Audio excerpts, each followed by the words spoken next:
Chapter 1. Late at night, in the kitchen of a restaurant called Catherine's Kiss in Brooklyn, New York, a young Chinese man in his early 20s was wearing a white apron, scrubbing a mountain of plates.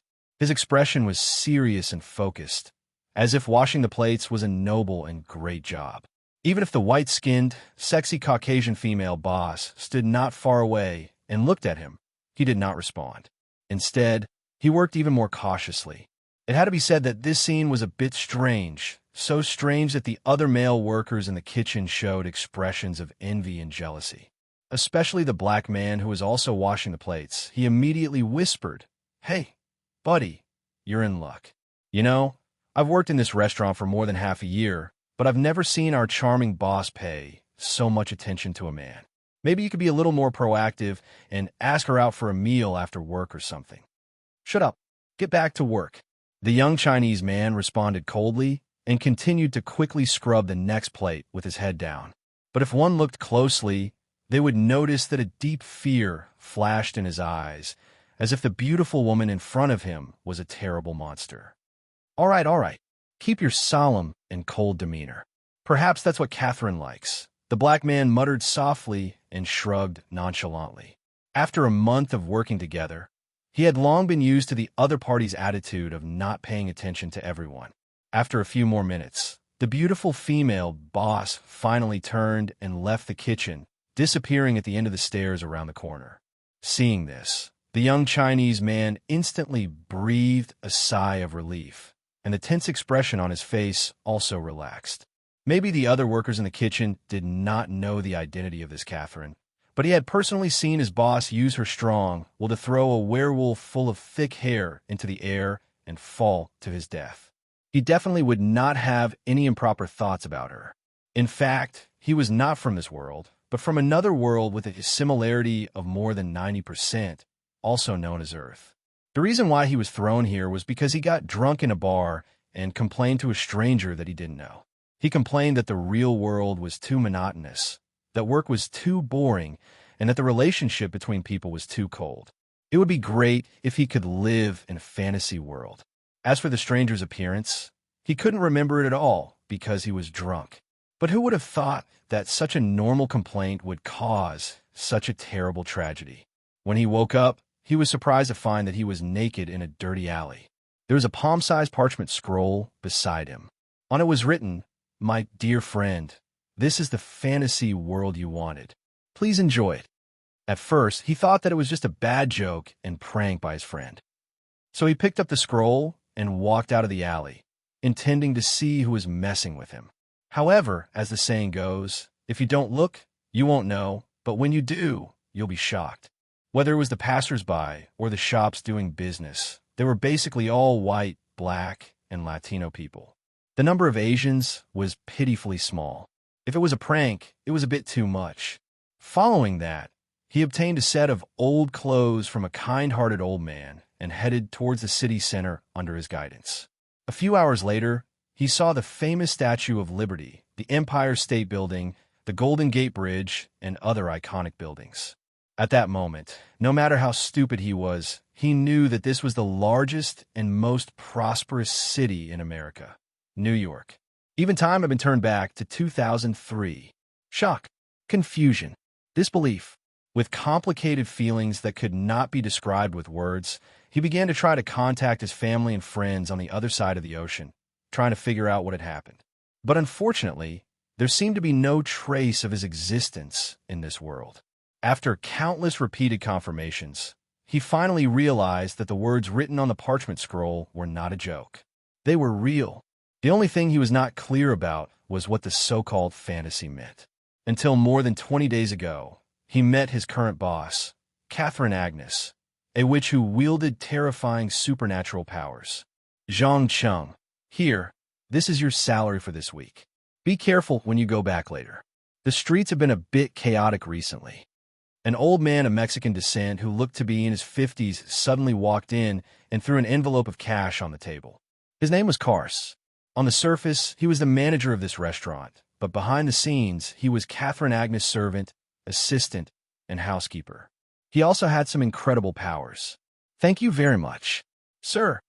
The Chinese youth hurriedly turned around and thanked him. He did not even look at how much money was in the envelope before stuffing it into his pocket. As a person without a birth certificate, driver's license, green card, or work visa, he couldn't enjoy any insurance or social benefits at all. He could only sneak around and do illegal work, living carefully on the meager weekly cash income. Occasionally, he also had to avoid the police and immigration department surprise inspections, as well as the harassment of hooligans. But today was the 30th day since he came to this world. It was a very special day. As long as he passed midnight, the first mission given by the mysterious parchment scroll, which was to successfully live for 30 days, would be completed. At that time, he would randomly select a profession from the many fantasy games he had played, as well as novels and movies he had read. He would then enter the world of the profession and obtain his own power. Ever since he was chased by a werewolf with a mouth full of sharp teeth for 3 streets and was almost torn to pieces by the werewolf, he realized that despite the ordinary appearance of this earth, there were many supernatural creatures and people with special abilities that only existed in myths and folklore, including vampires, werewolves, shapeshifters, ghouls, ghosts, devils, angels, wizards, demon hunters, witch doctors, shaman priests, and so on. Among the many ordinary people there were many supernatural creatures and people with special abilities that existed only in myths and folklore. If he did not want to die for no reason one day, he must have the ability to at least protect himself. As for who exactly threw him into this world and what their purpose was, he did not intend to think about it for the time being. After all, if the other party could throw a person from one time to another, or even a parallel universe, their power must be beyond imagination. It could even be a prank by some god in the multiverse. Moreover, even if he found the person behind the scenes, he could not force the other party to send him back. So, he had to honestly increase his power and gain a foothold in this world first. Filled with an urgent desire for the mysterious power, Zhang Cheng quickly washed the mountainous pile of dishes in the sink. He took off his work clothes and changed into a cheap casual outfit that he got from a second-hand shop. He then strode toward his residence. One must know that Brooklyn, New York, was not a safe place. Especially for the sake of cheap rent, he chose a relatively chaotic neighborhood. Almost every night, he could hear gunshots and ear-piercing screams. Coupled with the existence of some mysterious power, a few deaths were a common occurrence. Chapter 2. In a narrow and dark alley, a street lamp that was about to burn out flickered, as if it could be extinguished at any time. It seemed to be hinting at the people in this chaotic neighborhood. Although life was so difficult and dangerous, there was always a small number of people who did not choose to give up. There was always a trace of hope in their hearts. But as they grew older, this weak flame of hope would eventually be extinguished. The young people who once dreamed of getting rid of poverty and embarking on the road to success would eventually become criminals or a special profession that was shameful to society. But these had nothing to do with Zhang Cheng. He just wanted to return to his safe residence as soon as possible and honestly pass the deadline set by the mission. As for the life and death of others, he did not care at all, and he did not want to encounter any vampires, werewolves, and the like. But unfortunately, according to Murphy's Law, the more a person was worried about something, the more likely it was to happen. Just as he was about to cross the street and enter a dilapidated 4-story apartment building not far away, he suddenly heard a piercing scream from a street away. Followed by a young girl in ragged clothes, with dark red blood flowing out of her shoulder, rushed out and shouted in horror, Monster! There's a monster! Save me!" Before Zhang Cheng could react to what had happened, 2 tall black shadows caught up with him at an extremely fast speed. They directly pushed the girl to the ground, tore apart her originally tattered clothes in a few moves, and bit her slender neck. Puff! Dazzling bright red liquid suddenly splashed in all directions. The girl didn't even have the time to scream before she breathed her last. From the way she was dressed, she should be a student from a nearby high school. She did not go home after school, but went somewhere to fool around. The books and stationery in her bag were scattered messily on the ground. The light in her eyes quickly dimmed, and with endless fear and unwillingness, she left this world. And the two tall black shadows did not hesitate, lying on the corpse and biting and swallowing, just like hungry beasts. Seeing this scene, Zhang Cheng's heart suddenly twitched, and he immediately reached for the pistol hidden in his pocket. This was because the black shadow that was crazily gnawing on the corpse was the werewolf that had chased him all over the street not long ago. These guys had thick black or brown hair all over their bodies. They were more than 2 meters tall, and their thick and sturdy muscles could easily overturn an ordinary family car. Their sharp claws and teeth were covered in blood and minced meat, and their eyes emitted a terrifying red light. Since it was a full moon tonight, they had no sense of reason at all. Their minds were filled with thoughts of hunting and killing. According to the witch Catherine, a werewolf was a contradictory half-human, half-beast. When they did not transform, they were no different from ordinary people. However, once they were affected by the full moon and transformed, they would instantly transform into monsters driven by their bestial instincts. Unless some special means were used, there was no way to stop them from harming others. This was especially true for the werewolves who lived in New York. Most of them would lock themselves in warehouses or basements during the night of the full moon. They would only come out again after regaining their senses. But there were always exceptions. A small number of werewolves felt that returning to their instincts was the only way to be a complete werewolf. Therefore, they would not lock themselves up at all. Instead, they chose to wander around and go on a killing spree during the night of the full moon. Relying on their terrifying muscle strength and super fast wound healing speed, small caliber guns and knives were completely useless against werewolves. Even if they were shot full of holes, they would heal within a dozen seconds. The bullet would also be squeezed out. Only silver that had been boiled with a secret medicine could truly stop the wounds from healing and kill the transformed werewolves. Of course, if there was a fierce person who could directly chop off their heads, they could also kill the werewolves. As an extremely ordinary young man, Zhang Cheng clearly did not have the ability to fight hand-to-hand with the other party. The 9mm pistol that he had bought from the black market for less than $150 was undoubtedly not enough to deal with the current crisis. Therefore, he did not hesitate. Taking advantage of the fact that the werewolves were crazily gnawing on the corpse, he turned around and ran in the direction of the restaurant where he worked. He tried to ask his young and beautiful female boss, or her servant cars, for help.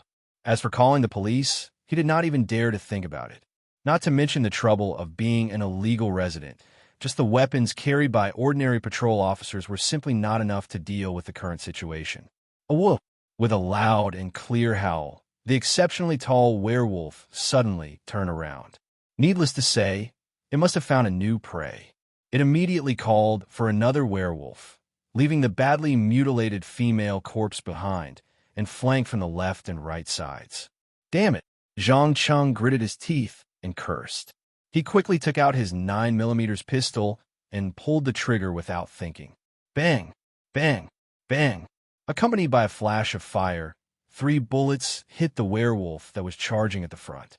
The huge impact caused its body to stop, and blood splattered everywhere. If it were a normal person who was directly hit by a gun at such close range, they would have already fallen to the ground. But to the werewolf, this was merely a superficial wound. In less than 2 or 3 seconds, the muscles began to squeeze the bullet in the body, and finally, the bullet was forcefully squeezed out. Although the fur on the surface of the body was still stained with a lot of blood, the wound had completely healed, as if it had never been injured. At this moment, Zhang Cheng had an impulse to curse. He raised the gun again and aimed at the other werewolf that was chasing after him. He fired a few more times until the barrel made a series of clicking sounds. Then he turned around and ran wildly. As he ran, he did not forget to take out the strange parchment in his pocket and check the countdown given on it. He was very clear that with his physical strength and speed, it was impossible to escape the pursuit of 2 werewolves. So, his only hope was to complete the mission of surviving for 30 days before being caught and obtain a profession template. Fortunately, this time, the parchment did not disappoint him. It directly entered the last minute of the countdown. In other words, in another 60 seconds, midnight would arrive. 1 minute. I just need to hold on for 1 more minute. Zhang Cheng resisted the fear and screamed crazily in his heart. The intense exercise and nervous emotions caused his heart to seriously overload. He opened his mouth wide and desperately sucked in air. The expression on his face was extremely distorted. But even so, the two werewolves behind him quickly caught up. Just as the sharp claws and teeth were about to reach him, the parchment suddenly released a golden light that completely engulfed him. Chapter 3.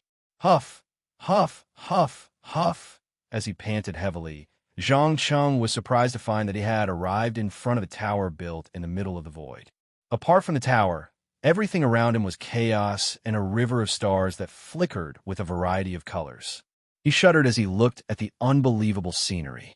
He carefully put 1 foot out of the platform, and, as expected, he stepped on nothing. This also meant that if one accidentally fell down, there was basically no hope of survival. After realizing how dangerous the place he was in was, he stood there and rested for a few minutes until his breathing calmed down. He then took out the parchment and looked at the notification on it. Successfully survived for 30 days. Mission completed. Rewarded with 1 fantasy world-class template. Please stand on the circular sign in front of the tower. Circular sign. Zhang Cheng looked up and glanced at the entrance. He soon saw a golden disc with a diameter of about 2 meters. It was densely engraved with countless intricate patterns and hundreds of gemstones. Most importantly, the disc wasn't on the ground. Instead, it was suspended in midair, constantly refracting colorful rays of light to its surroundings. Out of his desire and yearning for supernatural power, he did not think too much about it and quickly walked up to the disc. At the same time, the disc seemed to be intelligent. It slowly descended from above his head and allowed him to step on it. The moment both of his feet stepped on the gemstones, the countless gemstones instantly released colorful illusions, displaying fantasy worlds that only existed in games, books, and movies. Baldur's Gate, Neverwinter Night, Icewind Valley, and other games, as well as the setting of many novels and tabletop games. The Forgotten Realms, World of Warcraft, and World of Warcraft were in Azeroth, Lord of the Rings, known as the founder of fantasy, took place in Middle-earth, the world of intrigue and power struggles depicted in the popular American TV series Song of Ice and Fire, Neon, the planet where the Elder Scrolls series took place, the world of Sanctuary and Diablo, and so on. Other than that, there were also worlds like Harry Potter, which also took place on supernatural Earth. In short, all of the above worlds originated from the deepest memories in Zhang Cheng's mind. As a typical fantasy fan, he had read too many fantasy novels and movies. He had also played too many games with the same theme, so he was no stranger to it. However, what puzzled him was that these worlds were supposed to be illusory worlds created out of thin air by the imagination of the authors and game club reporters. But now, these illusory worlds were about to become reality, and he had to enter them. This was far beyond his understanding. Just as Zhang Cheng stared in shock at the realistic and unbelievable world images around him, a line of small words suddenly appeared on the sheepskin. World extraction begins. In an instant, the illusion began to spin rapidly around the disc. After about a minute, it began to slow down. Finally, the illusion of the world of Azeroth stopped in front of him. In the next second, he only saw a dazzling flash of white light, and then he lost his perception of his surroundings. When his vision began to recover, he was no longer in the mysterious tower, nor was he on the seemingly normal but actually extremely dangerous magical Earth. Instead, he was in a hilly area of undulating hills, emerald green trees and flowers, fresh air, crisp chirping of birds. Everything seemed so relaxed and comfortable. On a tree not far away, 2 cute squirrels were busy collecting nuts to prepare for the upcoming cold winter. They didn't seem to care about the sudden appearance of a human. Where is this? Zhang Cheng was blown by a slightly cool breeze. He suddenly shivered and quickly flipped through the parchment to read the content. The words were written in small, delicate handwriting. Welcome to the beautiful Azeroth. According to your race, human, you will automatically join the Alliance faction.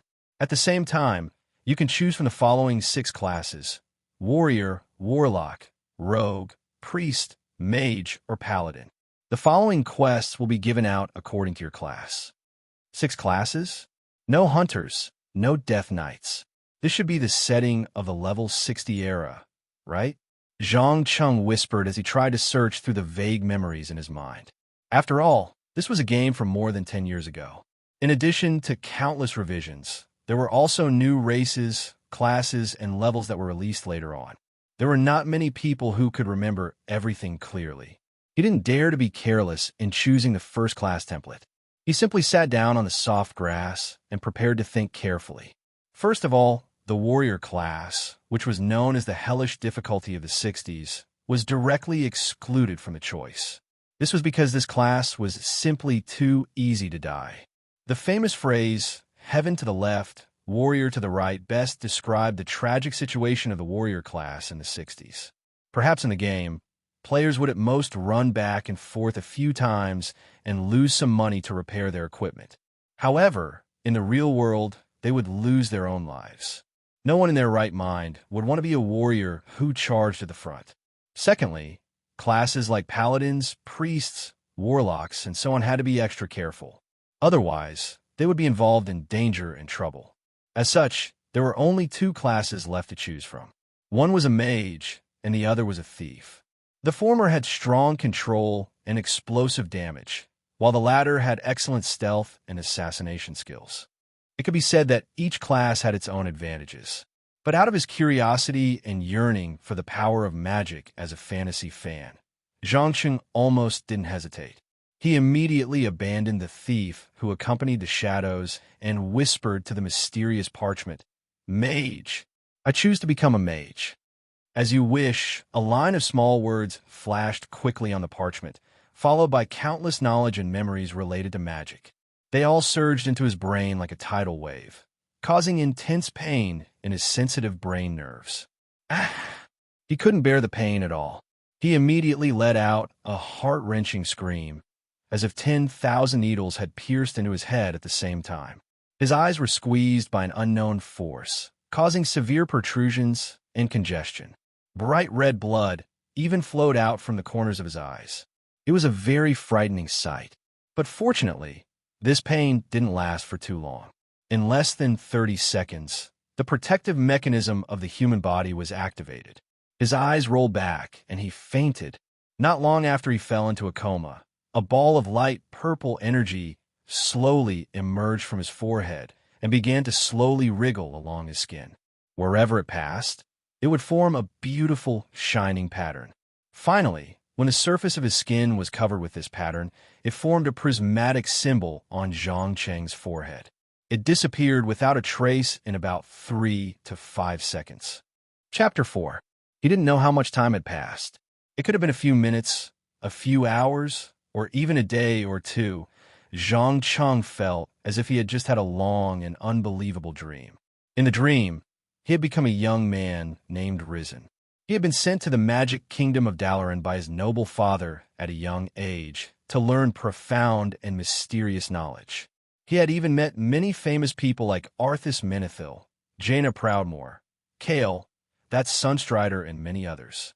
Normally speaking, a young man with such a promising future would easily step into the upper class and become a proud son of God in the eyes of others. Unfortunately, with the outbreak of the plague, Prince Arthas had fallen from being a paladin to a death knight. He had also led an army of the undead to attack Dalaran and steal the Book of Medivh. Following that, he had summoned Archimonde the Corruptor and completely destroyed this miraculous magic city. The terrifying disaster and the successive changes had not only destroyed Dalaran, but also destroyed something that Risen had once believed in. In the end, he had chosen to quietly come to the Hillsbrad Hills and live a semi-secluded life, completely cutting off all contact with the outside world. It wasn't until recently that he took his last breath.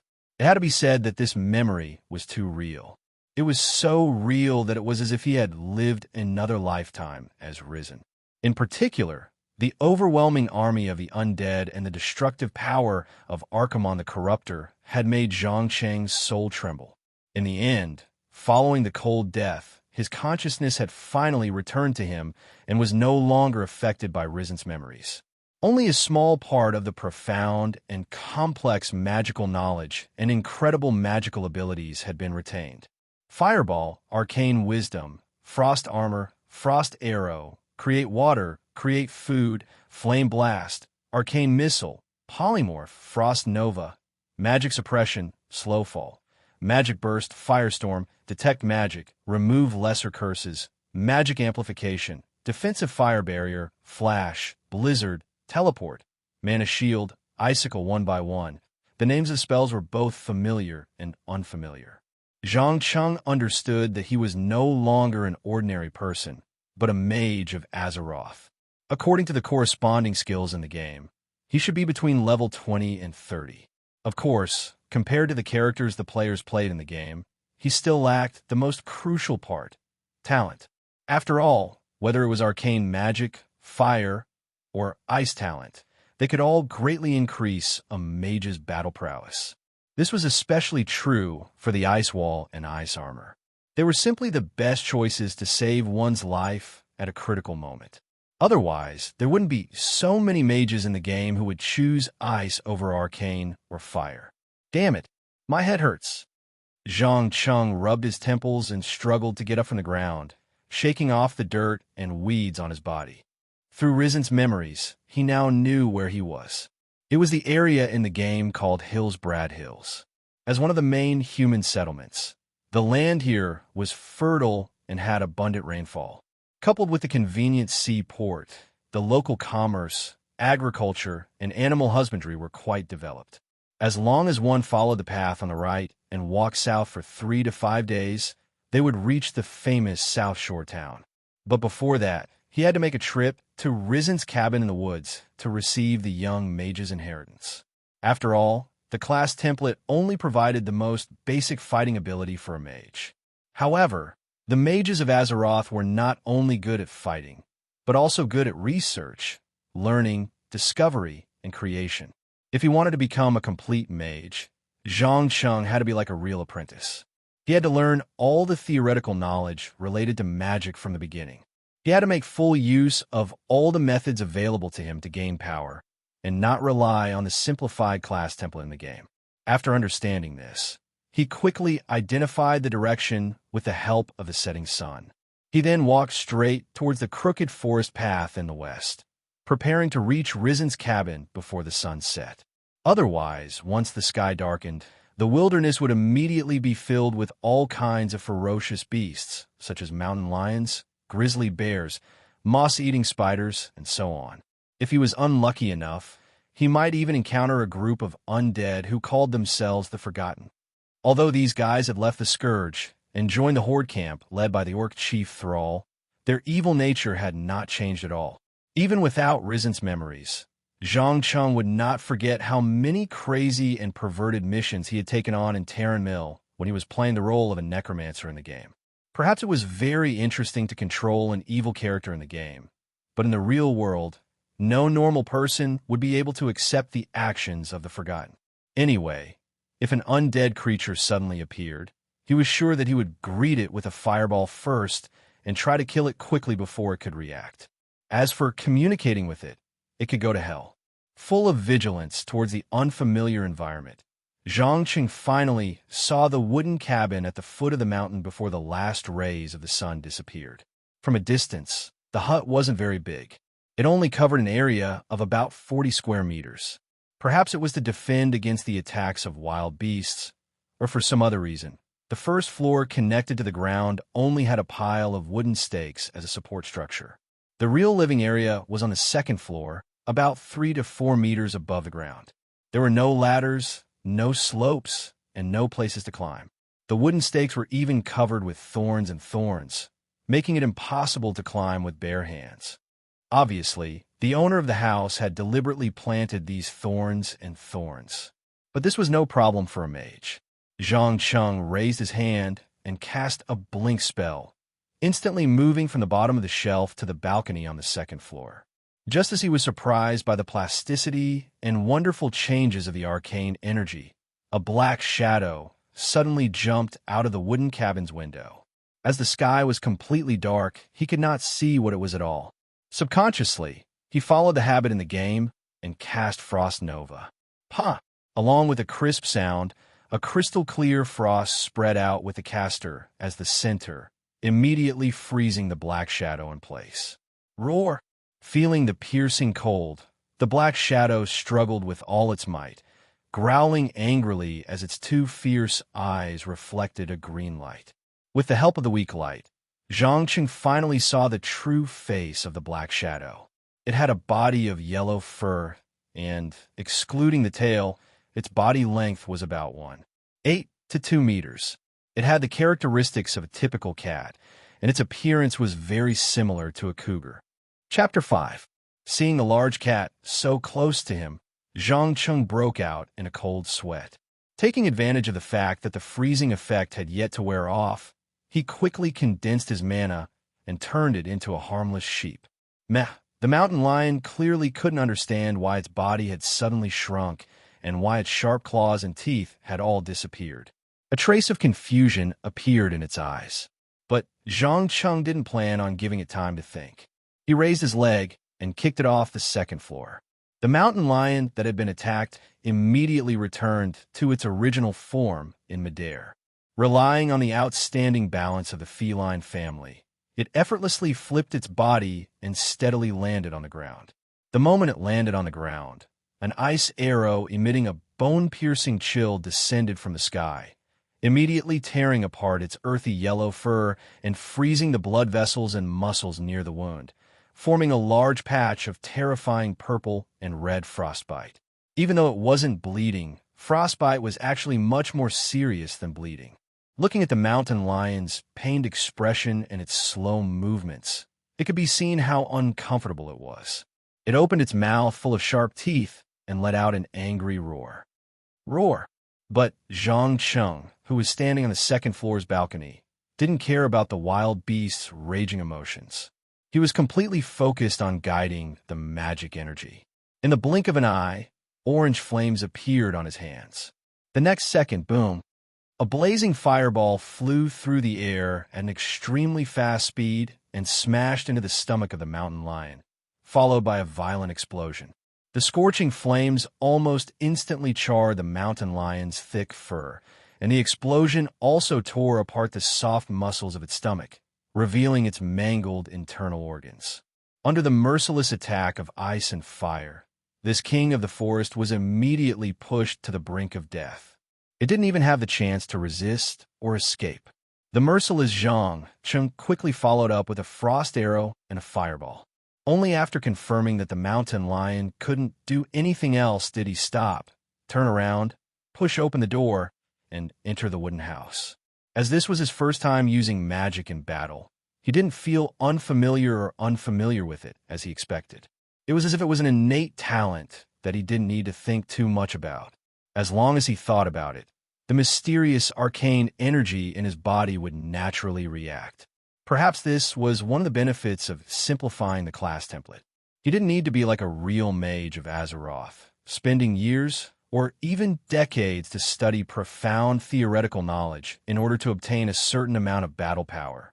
With all kinds of uncertain guesses, Zhangqing came to the room that was covered in a thick layer of dust. At first glance, he found the corpse on the bed. Because of the time, the body had lost all its moisture and was only a shriveled skin. But for some reason, it miraculously didn't rot. On the table next to the corpse, there was a piece of paper filled with letters in the common language of the Alliance. It was most likely a suicide note. Other than that, there were only books and notes on the bookshelves, as well as the wardrobe and wooden box at the end of the bed. It had to be said, this place that was that of a noble mage in the world to be had to. After all, the real Azeroth was completely different from a game. Especially for a mage, a profession that required a lot of time to learn, it was impossible for there to be hundreds or thousands of them. Take Dalaran, which was currently being rebuilt, as an example. Currently, there were about 3,000 civilians, and only 120 of them were mages that belonged to the Kirin Tor Council. Although this was far from the full strength of the Kirin Tor Council, it was not difficult to distinguish the scarcity of mages.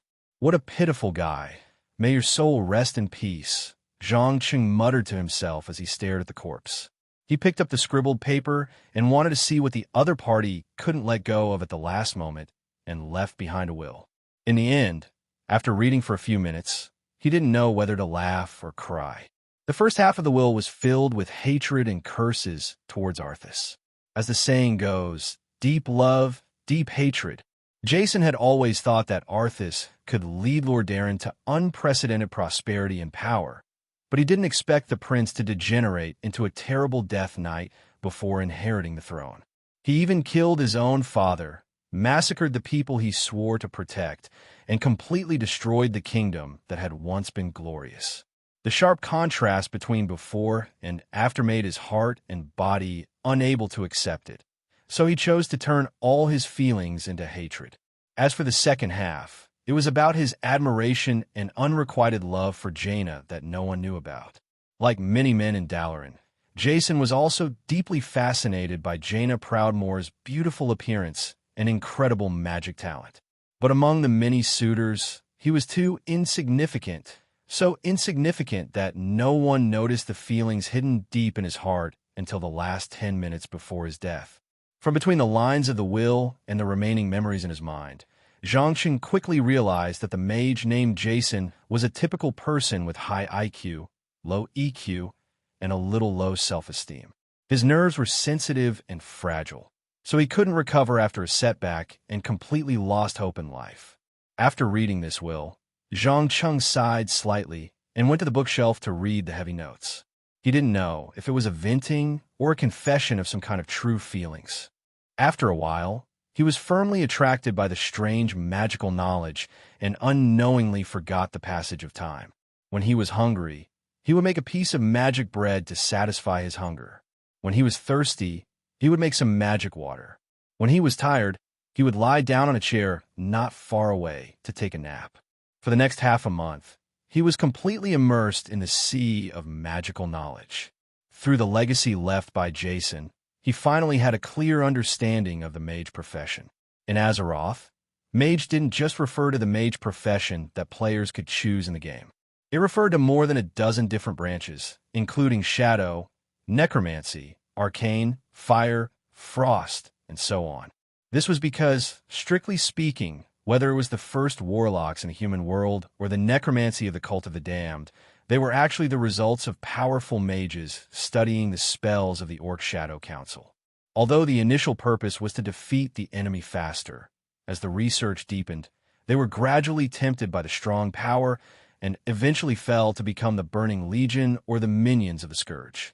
This also meant that Zhang Qing, who had arcane energy flowing in his body, could also obtain abilities outside of the mage profession through learning. As Jason had personally experienced the destruction of Dalaran, he had taken a lot of rare and precious information and books with him when he escaped. Now, all this knowledge had become the nourishment for Zhang Qing's growth. Chapter 6. Just as Zhang Qing was immersed in learning magic theory, a caravan from Hainan town was approaching the small house in the woods. The caravan was not large. There were only 5 carriages, 5 coachmen, and 2 guards wearing leather armor and holding swords and shields. Lastly, there was a cute girl with long blonde hair who was about 13 or 14 years old. Although hiring guards required a high commission, the owner of the caravan, Old George, was willing to part with his treasures and hire 2 strong local warriors to ensure that his goods would not be attacked by the undead, wild beasts, and the syndicate. Of course, there were 2 main reasons for doing so. Firstly, some of the goods in the caravan were special. As long as they could be safely transported to the destination, not only would he receive a handsome reward, he would also be able to establish a close relationship with the mages of the Kirin Tor Conference. He did not want the opportunity that he fought so hard for to turn into a bubble. Secondly, he wanted to send his beloved daughter to settle down in Dalaran, which was still being rebuilt. If possible, it would be best if she could become an apprentice of a mage. Of course, it would be even better if she could marry a noble mage. After the undead who called themselves the Forsaken occupied the ruins of Lordaeron, The residents from Alterac Valley to Hillsbrad Hills were constantly being attacked by the undead. Just last month alone, there were at least 6 poor farmers who died under the sudden attack of the undead. Only Dalaran, which was protected by a magic shield, had no record of civilian casualties. Those damned undead could not even get close, let alone rush in to kill. Old George was a businessman, but he was also a very practical person. In his opinion, the pitiful military strength of South Shore was not enough to protect his life and property. Naturally, he had to find another way out. In fact, 3 months ago, he had already sent his eldest son to Stormwind City, which was further south, to manage the shop. His second daughter followed her husband to Menethil Port in the wetlands to manage the leather business. Although their children were separated from each other, and it was quite troublesome for them to see each other, it was still much better than having the entire family gathered together and being killed. It was not a joke. For a normal person who had just experienced the undead calamity and the invasion of the Burning Legion, he knew how fragile life was. Therefore, there was nothing more important than protecting himself and his family. Hey, dear Mr. Employer, it will be dark in 2 hours. Where are we going to spend the night? Don't tell me you're planning to camp in the wild. A male guard who looked to be in his early 30s suddenly stopped and turned around to ask loudly. Old George touched the back of his head with sparse hair and replied in a slightly tired voice, "Don't worry. I'm not stupid enough to expose the caravan to the sight of those damned undead creatures during this dangerous time. As long as we walk a little further, we will see a small wooden house. There's a mage living in seclusion inside. We can stay there for the night." A hermit mage? I've been in South Shore Town for half a year. How come I've never heard of it? The other guard, who looked younger, was confused. Ha, what's so strange about that? His Excellency didn't seem to like interacting with people, so he rarely went out. However, all the merchants and travelers who often passed by this place knew about the cabin in the woods. We only need to give him a small gift, or to be exact, a daily supply, in exchange for his protection. Old George explained with a laugh. So that's how it is. The young guard nodded thoughtfully. Then, he used a very obscure look to communicate with his companion. The latter gestured for him to calm down and continued to follow behind the caravan. When no one was paying attention, he threw a round metal badge on the ground. After about 10 minutes, when the caravan was far away, a petite masked woman suddenly appeared from the bushes. She immediately picked up the badge and examined it carefully. Soon, she saw the small words engraved on the back of the badge. She muttered to herself, "A hermit mage? Did he escape from Dalaran when the disaster struck? Or did the Kinrido Council notice our activities? No, I have to report this to the Duke as soon as possible." Before Hua could finish his words, another masked man walked out and grabbed the badge. He sneered and asked, "What's wrong? Are you afraid?" "Damn it, give me the badge. Also, tonight's operation must be stopped. You don't understand who the enemy we are about to face is." The masked woman scolded harshly. Just say you're a coward. I knew that a woman like you is not suitable to stay in the organization. Perhaps pleasing men is what you're best at, isn't it?" As he spoke, the man suddenly pulled out a dagger. With lightning speed, he lifted the woman's mask. In an instant, a beautiful face with a hint of danger was exposed under the rays of the setting sun. Short black hair, emerald green eyes, a small nose, and seductive red lips. Coupled with the curvaceous tight leather armor, she was like a thorny rose, reminding those who wanted to pluck it to be prepared to be injured or even killed at any time. "You're looking for death." The woman was obviously enraged. She pulled out a short sword from her waist and pounced forward like a leopard. She had undoubtedly undergone professional combat training. Every attack was aimed at the opponent's vital points. If the opponent was careless, he would immediately die. That's right. That's right. That's it. Do you know what I like the most about you? It's because you're more rebellious than ordinary women. I like women who can fight back because it can bring a lot of extra excitement and a sense of conquest. The man waved his dagger unhurriedly, parrying, blocking, dodging, and flirting with the woman. His combat skills were better. Not only did he dodge all the attacks, but he also took advantage of the gaps in the attacks to counterattack. In just 2 to 3 minutes, the woman's leather armor and clothes were all removed. A large area of white and seductive skin was exposed, especially her chest, which was almost completely exposed. Bastard, you remember this. The woman knew that if this continued, she would be the one at a disadvantage. So she threw the short sword in her hand and turned around to hide in the bushes. In the blink of an eye, she disappeared without a trace. Chapter 7. Interesting. Is this arcane energy? A faint smile appeared on Zhang Cheng's face as he stared at the mysterious violet glow emanating from the bottle. Even though he had not slept for more than 40 hours, he was still very excited. With the large amount of knowledge he had absorbed from the books, he could finally extract pure arcane energy without the help of the simplified class template. To put it simply, it was to make the mana in the game materialize, forming a mysterious substance that was unknown whether it was in a gaseous or liquid state. This was not a big deal. For a mage of Azeroth, being able to extract pure arcane energy meant that he could make magic items. Take the enchanted robes worn by many spellcasters as an example. The faintly discernible arcane runes on them were the result of special processing between arcane energy and fine threads. In addition, there were also arcane runes, various magic dust, magic light shards, undying essence, and so on. They all originated from the colorful, primordial arcane energy. It could be said that if a mage mastered the technique of extracting primordial arcane energy, then he would not have to worry about money for the rest of his life. He only needed to extract some arcane energy from time to time and sell it to merchants. It would be easy for him to get rich returns. Of course, limited by his own strength. The purity of the arcane energy Zhang Cheng extracted was not very high. It could only be used to make some beginner magic materials. Just as he was about to follow the method recorded in the book and forge a magic wand for himself to practice, he suddenly heard a commotion outside the house, followed by a man shouting in the common language, "Honorable Sir Mage, I am Old George.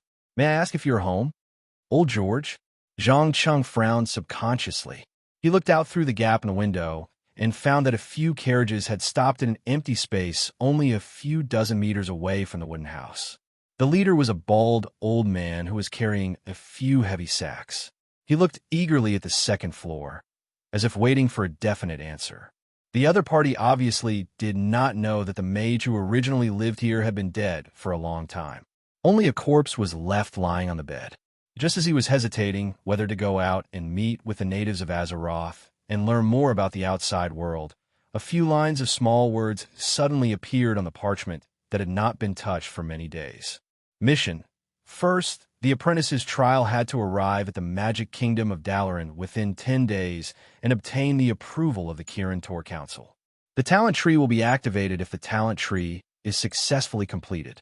If the talent tree is failed, it will be permanently deactivated. 2. Eyes in the dark. You have been targeted by a mysterious enemy. Successfully resolving this crisis will reward you with a random profession skill. Thirdly, the ambition of a businessman was to help Old George fulfill his wish. You will be rewarded with a Firestone staff if you successfully complete the quest. What do you mean? A quest log? Zhang Cheng stared at the parchment, not knowing whether to laugh or cry. Unfortunately, the parchment didn't seem to have the ability to think. It didn't respond to his teasing. After displaying the quest, it quickly returned to normal. All right, since you want me to interact with the natives of this world, I'll do as you wish. After muttering to himself, he quickly took off his casual clothes and changed into a set of Raisin's robes and boots. He then pushed open the door to the balcony on the second floor and said, "I'm sorry, but if you're looking for my teacher, I'm afraid you'll be disappointed. Not long ago, he left this world." Left? Left this world? The little girl with long blonde hair showed fear from the bottom of her heart. She couldn't help but tremble. Yes, he passed away and left a suicide note before he died. I'm planning to go to Dalaran and report his death to the Kirin Tor Council, Zhang Cheng said as he took out the suicide note and waved it in front of everyone. After much consideration, he decided to integrate into this world as Raisin's apprentice. After all, Risen had been living in seclusion since the destruction of Dalaran 20 years ago. For years was more than enough for him to nurture a mage apprentice. Old George was dumbfounded as he stared at the young man standing in front of him. After a while, he asked hesitantly, "Since the original Sir Mage is no longer here, can you allow us to stay here for a night? I'm willing to pay you handsomely." Zhang Cheng quietly glanced at the members of the team, especially the two sword-wielding warriors. Finally, he pretended to nod his head and said, "Sure, I'll allow you to rest in front of the wooden house, but you can't come up. I'm a person who likes to be quiet, so please try to keep the noise down." "Of course. Thank you very much. Oh, right, I have a small gift here. Please accept it." Old George was overjoyed as he hurriedly took 2 steps forward and raised the sack in his hand. "Gift?" Zhang Cheng bent down and opened the bag in confusion. He found that it was filled with bread, pies, cheese, ham, bacon, fresh fruits, vegetables, and other food. Although it wasn't worth much, it was still quite attractive to him since he had been eating magic bread for half a month. Although the bread made by the food-making spell could barely fill his stomach, the taste and texture were not very good. It was almost the same as with shavings. "These are some local specialties of South Shore. Please don't mind. In fact, every time we pass by here, we'll bring some for Sir Rickson," Old George explained attentively. "I see. I accept your kindness. Thank you." Zhang Cheng politely thanked him and took the 2 sacks to the balcony on the 2nd floor. He then walked into the house without looking back. He was starving, and he didn't want others to see him drooling. He also didn't want the image he had painstakingly built up to be destroyed. "Phew! It went well, didn't it?" Old George turned around and smiled at the 2 guards. He then gestured for the coachman to set up camp. Under his command, it didn't take long for a warm bonfire to be lit. Everyone sat around the bonfire and discussed what had just happened in low voices. No one noticed that when the sun set, a group of black shadows silently surrounded the small house in the forest from all directions. The 2 guards with ulterior motives also took the opportunity to take off their heavy armor and put on black face scars to join in. Chapter 8. The bright moon hung high in the sky, and the slightly cold night wind gently blew through the campsite. Everyone involuntarily pulled their cloaks closer to the warm bonfire. A few coachmen even secretly took out the wine jugs hidden in their arms and took a small sip of South Shore specialty. It was a cheap, low-grade liquor that was very choking. According to the rules of the caravan, no one was allowed to drink alcohol during the journey. However, in reality, they always turned a blind eye to it. As long as they didn't drink until they were unconscious, no one would care about this rule. After all, being a merchant wasn't a safe profession. Not to mention the bandits they might encounter along the way, just the various wild beasts attacking them in the wild was enough to give them a headache. As a group of people who didn't know if there would be a tomorrow after today, they naturally needed something to relax their minds. Therefore, alcohol and tobacco naturally became their natural choices. Old George drank the hot soup while stroking his daughter's hair. He smiled and asked, "Jenny, how does it feel to spend the night in the wilderness for the first time? Do you feel scared?" "Yes, a little." The girl called Jenny carefully glanced at the pitch-black forest and subconsciously shrunk her neck. Perhaps it was because she had experienced the undead calamity, or perhaps it was because she had heard too many frightening stories. She was very timid. Even the slightest movement would cause her to tremble in fear, as if there was a terrifying monster hiding in the darkness. "Ha ha! My cute little Jenny, don't be afraid. Do you see that Sir Mage in the house? As long as he's here, no matter if it's a bandit or a monster, they won't dare to come close. The power of magic isn't something mere swords can compare to." Old George laughed and comforted her, but just as he was about to say something, he suddenly felt a chill on his neck. He saw a sharp blade with a cold gleam pressed against his chin. As long as he used a little force, it would instantly pierce through his brain and kill him on the spot. "Don't move, and don't make a sound. Otherwise, I'll kill you," a low voice warned. "I'm not moving. Don't touch my daughter. Do you know who the goods you're robbing belong to?" Old George had obviously experienced a similar situation before. He quickly raised his hand to show that he had no intention of resisting. At the same time, he tried to use words to scare the other party. This was because he noticed that in just a few seconds, a dozen masked men left the dark shelter and took down all the coachmen. The 2 guards he hired were also missing. After calming down and thinking for a few seconds, he realized that the caravan had been targeted the moment it left South Shore. The only thing he didn't understand was why these men in black waited until now to make their move. Were they not afraid of the power of magic? I advise you not to think you're smart. Of course, we know what these goods are, and we know that the ones who need them are the mages of Dalaran. But so what? Do you think we're afraid of a bunch of stray dogs hiding behind a magic barrier? The masked man's eyes, sir, he said. Calm. He didn't spend much effort and easily opened the lock. The moment the lid was opened, a dazzling light immediately pierced everyone's eyes. Crystals the size of a baby's fist emitted a colorful magical charm, as if they could suck in a person's soul. Oh my God! Arcane! Arcane crystals! There really are arcane crystals. We're rich. Another masked man clenched his fist in excitement. If there was a mineral that was the most valuable on the Azeroth continent, it would be arcane crystals.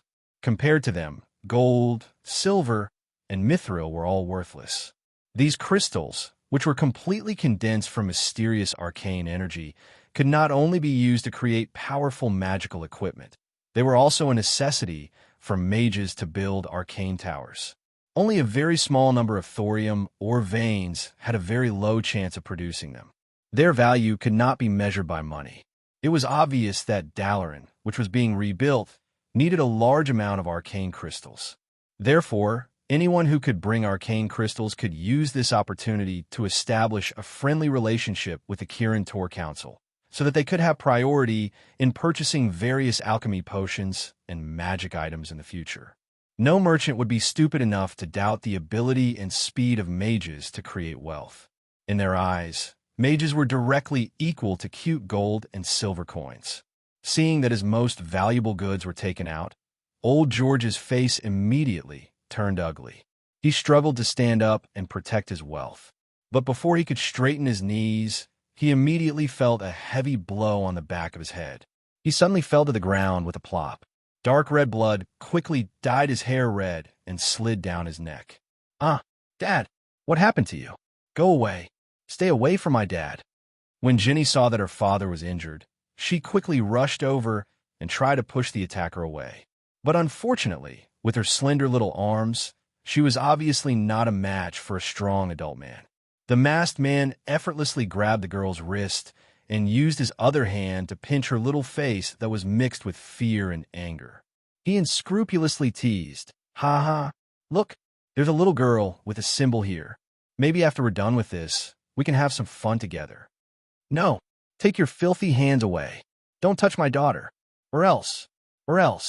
In a moment of desperation, old George could not care less about his bleeding head. He desperately pounced forward and snatched his daughter back from the masked man's hands. "Or else what? Old thing, behave yourself, or else I don't mind getting rid of you first." The masked man's tone was contemptuous as he kicked him. Old George lowered his head and did not make any movements to resist. He understood that in the current situation, the best way to protect his daughter was not to argue, but to behave and not provoke the other party as much as possible. Then, he would patiently wait for the mages in the wooden house to notice what was happening outside. Having seen with his own eyes the powerful flames, frost, and arcane spells that the mages released in battle, he firmly believed that the power of magic was far superior to swords and blades. A mere group of greedy bandits would die without a burial ground in no time. The leader of the masked men undoubtedly understood that the mages were not easy to deal with. After taking control of the situation, he immediately made a hand gesture and led his 3 subordinates to climb to the second-floor platform from the side with the help of hooks and ropes. They quietly approached the door and window. Just as one of them tried to look through the gaps in the wooden planks, a scorching fireball suddenly shattered the wooden planks and smashed into his face. Boom! After a deafening sound, this unlucky man did not even have time to scream before he fell from the second-floor platform and became a charred corpse. Chapter 9. Good evening, everyone. I've been waiting for a while. If you didn't show up, I would have fallen asleep. Zhang Cheng yawned as he slowly pushed open the door and walked out. If it weren't for the corpse that was still twitching on the ground, no one would have believed that the lazy young man in front of them was the terrifying mage that killed without a warning. For a moment, all the masked men were stunned. The leader even forgot to give orders to his subordinates. He didn't know if they should attack or try to negotiate. After all, his original plan was to launch a sneak attack before the target noticed. Whether it was an assassination or a capture, the initiative was in his hands. But now, not only did he lose the initiative, he also couldn't figure out the opponent's background. Just as he was stunned, one of the masked men who was shocked by the death of his comrade suddenly pulled out a dagger without warning and stabbed it at Zhang Cheng. He tried to take advantage of the preemptive strike to get rid of the dangerous enemy who was only one step away. Although mages were mysterious, wise, and powerful in the eyes of ordinary people, in the eyes of many insiders, they were actually not as invincible as the rumors said. On the contrary, because they spent a lot of time on research and learning, the body of a mage was relatively weak. Often, the most common iron dagger was enough to end the life of a great mage. But the masked men apparently forgot that the mages themselves were very clear about this, and had developed a lot of defensive spells to counter it. Before the cold, gleaming dagger could get close to the skin, he immediately felt a bone-piercing cold. Then, within a short second, the skin on his hand was severely frostbitten. Of course, this was not the worst. The worst thing was that he found that the dagger was blocked by a layer of something like ice. There was no way for him to touch the soft skin. Idiot! How does the frost armor spell feel? Zhang Cheng sneered and mocked. Although he looked relaxed on the surface, as if he didn't care about anything, he was actually very nervous. Before he walked out of the room, he had already cast frost armor and mana shield to ensure his safety. What he didn't expect was that frost armor, which could only increase armor and reduce the opponent's attack speed and movement speed in the game, was actually so strong in reality.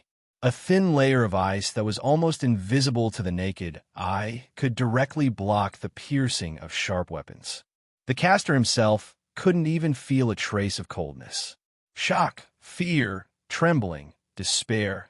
The eyes of the masked man who had launched the sneak attack instantly revealed a complicated expression of disbelief. In the next second, boom, his whole body was sent flying into the air by the strong impact of the flame. His face, which was originally covered with a mask, was scorched black. Then, like a broken rag doll, he fell to the ground not far away with a bang.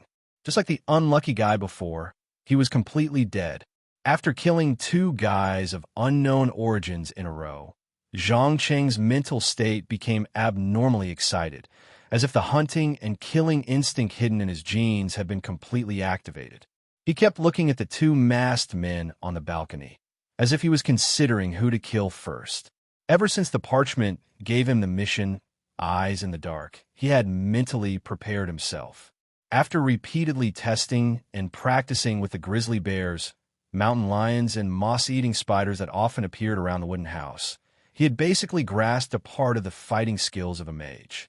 Coupled with the alchemy potions and magic items that Rayson had left behind, even if he couldn't completely wipe out the enemy, he could still make them suffer heavy losses and ensure that he could retreat safely.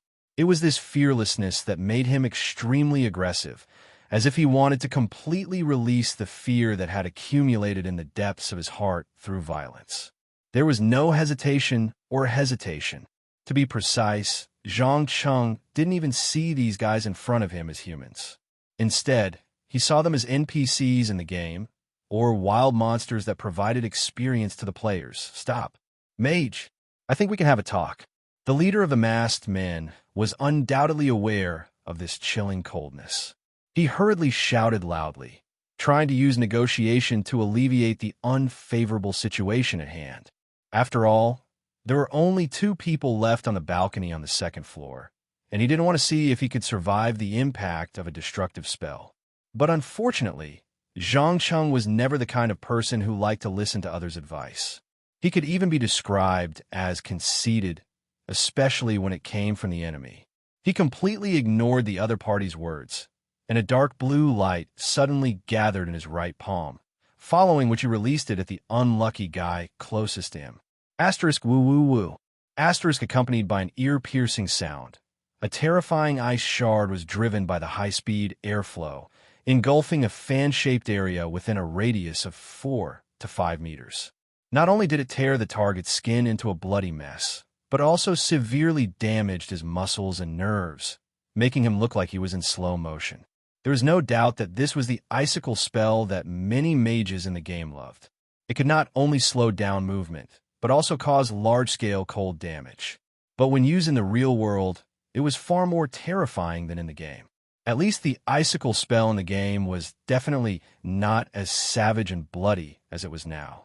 What was even more frightening was that because the ice shards had completely frozen the nerve conduction, the victim was unable to feel any pain and continued to struggle with all his might, causing his injuries to worsen.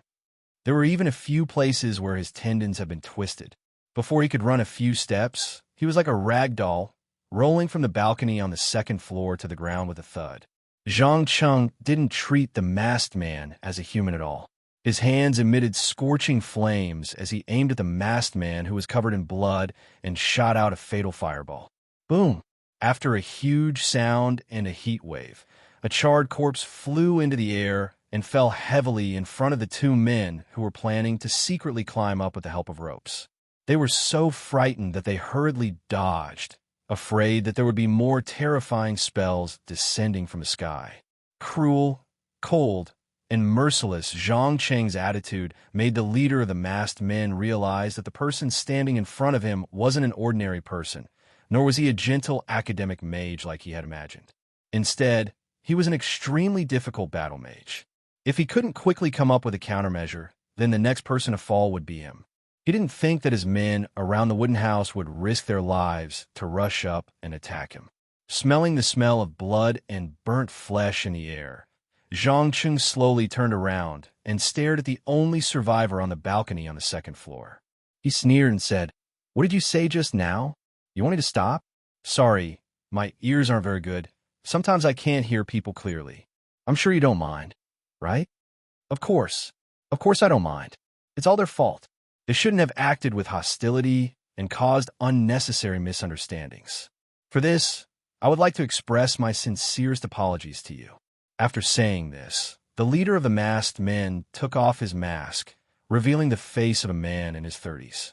He placed one hand on his chest and bowed elegantly, especially his two tufts of mustache, which were neatly trimmed. His skin was also very delicate, with no signs of wind or sun. Chapter 10. Oh, misunderstanding? Ha ha! Zhang Cheng sneered as he looked at the other party. At the same time, he quickly searched for the more famous forces in the game and quickly found two targets. Obviously, there were only two organizations that could be active in the Hillsbrad Hills. One was the Syndicate, and the other was Ravenhold. The former was a noble from Alterac who betrayed the Alliance and was exiled during the Second War between the Alliance and the Horde. Their goal was to take back their territory and status. For this, they did not hesitate to use underhanded methods such as assassination, deception, and theft. They even took over Durnholt Castle, as well as a large number of farms and watchtowers. Before the outbreak of the Scourge, their influence had expanded to include the Silverpine Forest, the Hillsbrad Hills, the Alterac Mountains, the Earthy Highlands, the valley beside Lake Lordimir, and so on. Almost all the transportation hubs were controlled by this evil organization, forming a huge monopoly network. Perhaps in another decade or so, the ambitious nobles of Alterac could really overthrow the rule of Lord Emir through economic means. Unfortunately, fate played a small joke on them. Just when they thought that their plan was about to succeed, a terrible plague swept through the entire northern continent. Lord Darren, known as the most powerful human kingdom in Azeroth, was devastated. Countless places controlled by the Syndicate were occupied by the undead like a tide. Only a small part of the south was left intact. As for the so-called overthrow plan, it was postponed indefinitely. At least before the threat of the Scourge and the Forsaken was taken care of, the leaders of the Syndicate did not dare to act rashly. The latter was a very mysterious assassin organization that did not care about race or faction. Whether it was humans, elves, undead, trolls, or orcs, as long as their strength was recognized, they were qualified to be a member. Very few people knew their true purpose. They only knew that the organization had been recruiting elite thieves and collecting information from all over the world. Apart from that, the main areas of influence of these two organizations were from the Hillsbrad Hills to Alterac Valley. Therefore, it was inevitable that there would be conflicts, and over time, they became mortal enemies. Zhang Cheng felt that it was more likely that these people were from the syndicate. After all, Ravenholt would never attack a passing caravan for money. They were more like mercenaries who did things for money, not greedy bandits. The man with a delicate mustache carefully took 2 steps back. He maintained a fake smile on his face and used a very cunning tone to defend himself. That's right. Honorable Sir Mage, I assure you that everything that happened just now was due to a small error in intelligence. If I had known in advance that you were living here, I definitely wouldn't have sent someone to send you a gift and greeting first, and then wait for permission before taking action. Permission? Ha ha ha! Do you think I'll allow you to attack a caravan under my protection? Zhangchen couldn't help but laugh out loud. He originally thought that he was shameless enough at times, but compared to this guy in front of him, he wasn't even worthy of carrying his shoes. At the very least, after he failed to attack someone, he would never say the word misunderstanding, because anyone who wasn't a fool could clearly distinguish between a misunderstanding and a deliberate attack. Why not? I believe that in this world, everything has a price, as long as I can give you a satisfactory price. Also, this cunning merchant probably didn't tell you that he hid a small box of precious arcane crystals among his goods, right? He only used some cheap food to obtain your protection. From what I see, this is basically a lie. Since he has lied to you from the beginning, why do you still want to protect him? After saying that, the man turned around and glanced at old George, who had a bruise on his face. The latter opened his mouth to say something, but before he could make a sound, he immediately noticed a sharp dagger hidden in the darkness and pressed against Jenny's slender neck. He quickly shut his mouth.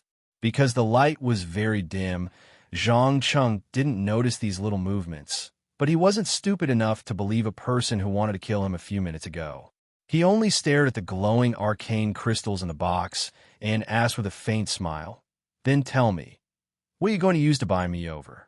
What are you going to use to redeem your life? What do you think of half a box of arcane crystals? You should know that this is the most valuable mineral in Azeroth. Just a small piece of it is equivalent to the annual income of a farm. And for a powerful mage like you, arcane crystals don't just mean wealth, they also mean many other things, such as powerful magic items." The man with the mustache obviously noticed the way Zhang Cheng looked at the arcane crystals and immediately took the initiative to propose a deal. But what he didn't know was that the reason Zhang Cheng was so interested in the arcane crystals wasn't because of greed, but because he wanted to see with his own eyes what the mysterious material used to create top-tier weapons and armor in the game looked like. It had to be said that from a visual point of view, anyone who saw the arcane crystals for the first time would be attracted by the intense light they emitted. Gold, orange, blue, red, purple, green, silver. The arcane crystals in the wooden box were like stars hanging in the night sky. Even if they didn't have any practical use, many people would go crazy over the beautiful appearance of these minerals. Just as Zhang Cheng's attention was firmly attracted to the arcane crystals, a cold light suddenly flashed in the darkness. The next second, poof, a glaring bright red liquid spurted out a full meter away, splattering everywhere. The man with the delicate mustache had a look of disbelief on his face. He covered his main artery that was constantly spurting out blood, raised his trembling right hand, and pointed at the black shadow in front of him, as if he wanted to say something. But unfortunately, the blood had blocked his throat and trachea, and he could only make short gasps.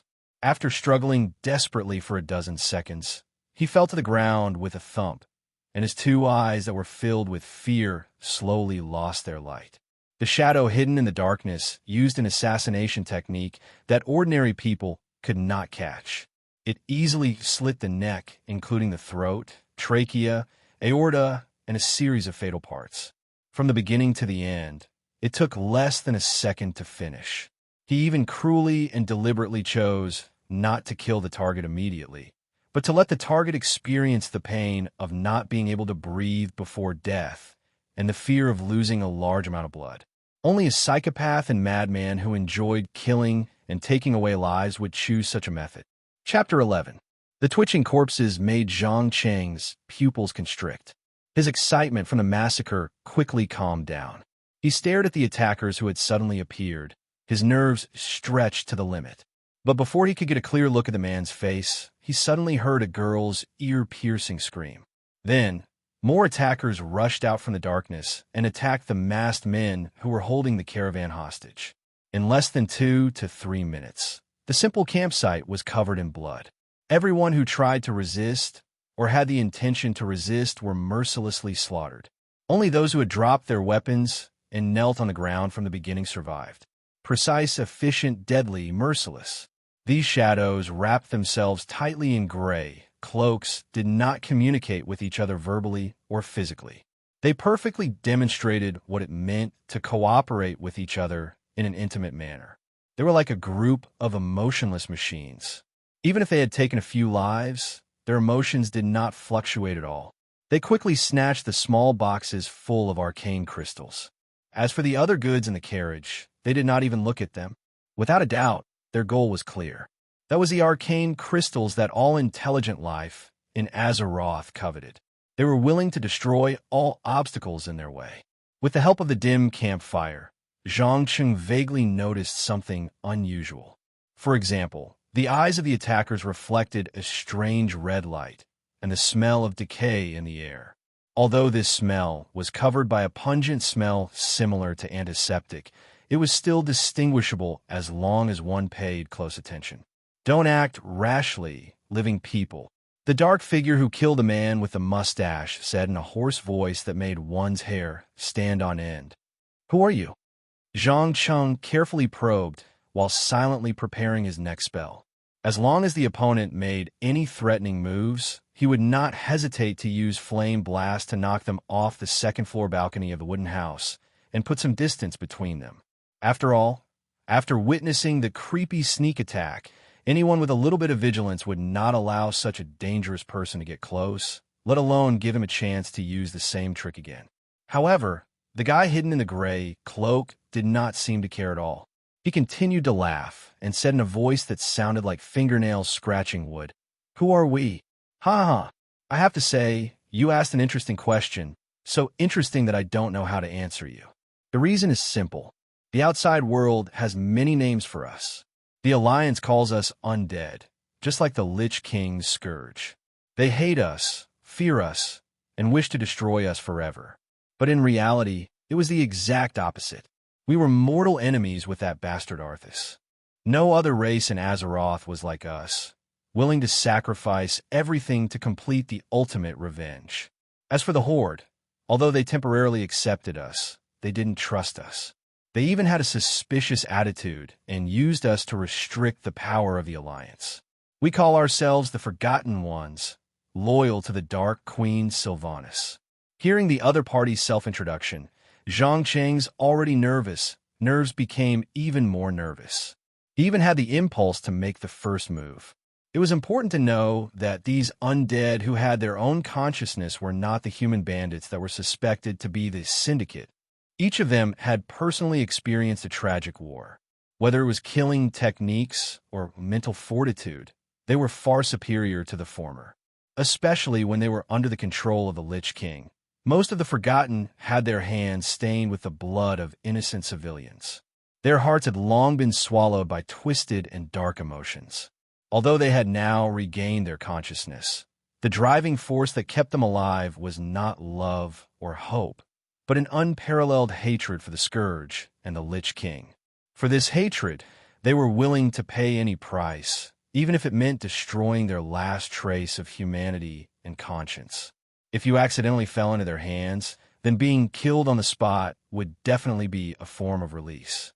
Those who survived would become experimental subjects for all sorts of terrifying magical potions, plagues, and body modification.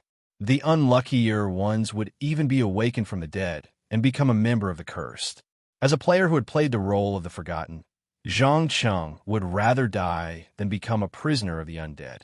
Moreover, the Dark Queen Sylvanas had completely treated her subordinates as expendable items for her revenge. In her own words, the Forgotten were the arrows in the quiver. What she had to do was to shoot these arrows one by one until the scourge was completely destroyed. The leader of the undead undoubtedly sensed Zhang Cheng's emotions from his constantly changing eyes. He opened his disgusting mouth and nodded in satisfaction. Not bad. Looks like you're a smart guy.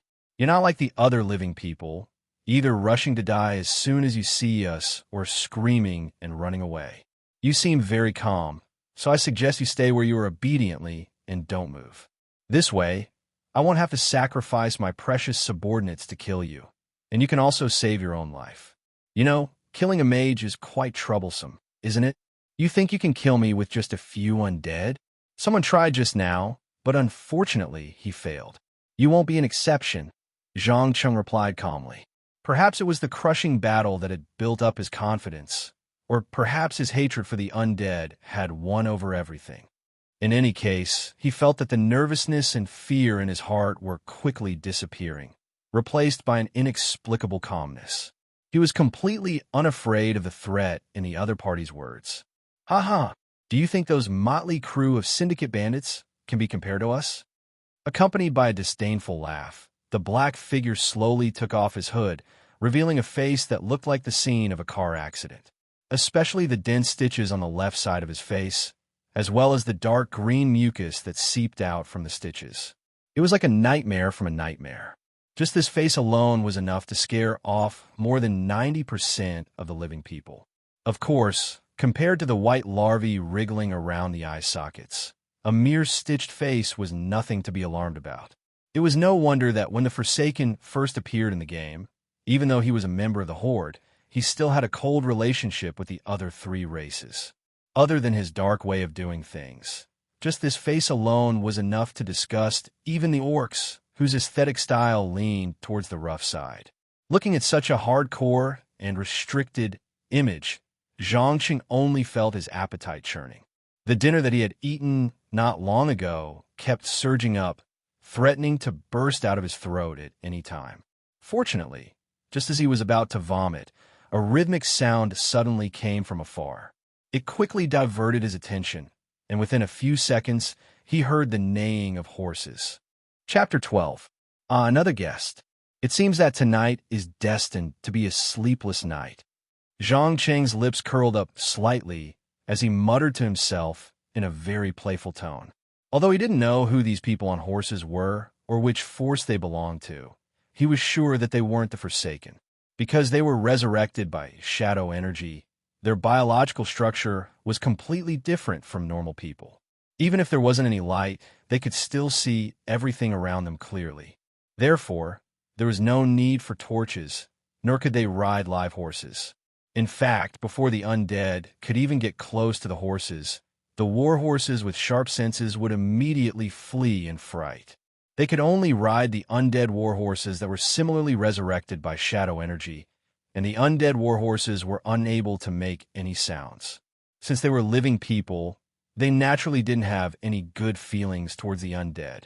To be exact, all intelligent beings on Azeroth were suspicious of the Forsaken who claimed to have free will. A small number of them still firmly believed that they shouldn't have existed in the first place. In particular, the Scarlet Crusade, who had always been hostile towards the undead, was continuously gathering troops and attacking the Scourge and the Forsaken indiscriminately from the Plague Lands to the ruins of Lordaeron. Zhang Cheng was sure that the one who should be the most nervous right now wasn't himself, but the expressionless leader of the Forsaken who wasn't far away. Although they were all elites, due to their small population, they couldn't fight against the powerful alliance in the Eastern continent. They barely managed to maintain the balance by creating terrorist attacks and magic plagues.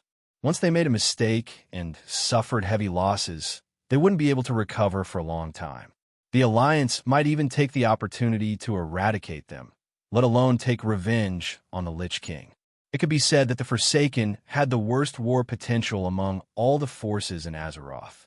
At least until the Dark Queen Sylvanas decided to excavate a large number of tombs and forcefully awaken the sleeping dead, they would have one less undead to lose. In addition, all the undead's bodies would slowly decay under the erosion of time, so their numbers were always decreasing. They couldn't reproduce like normal life.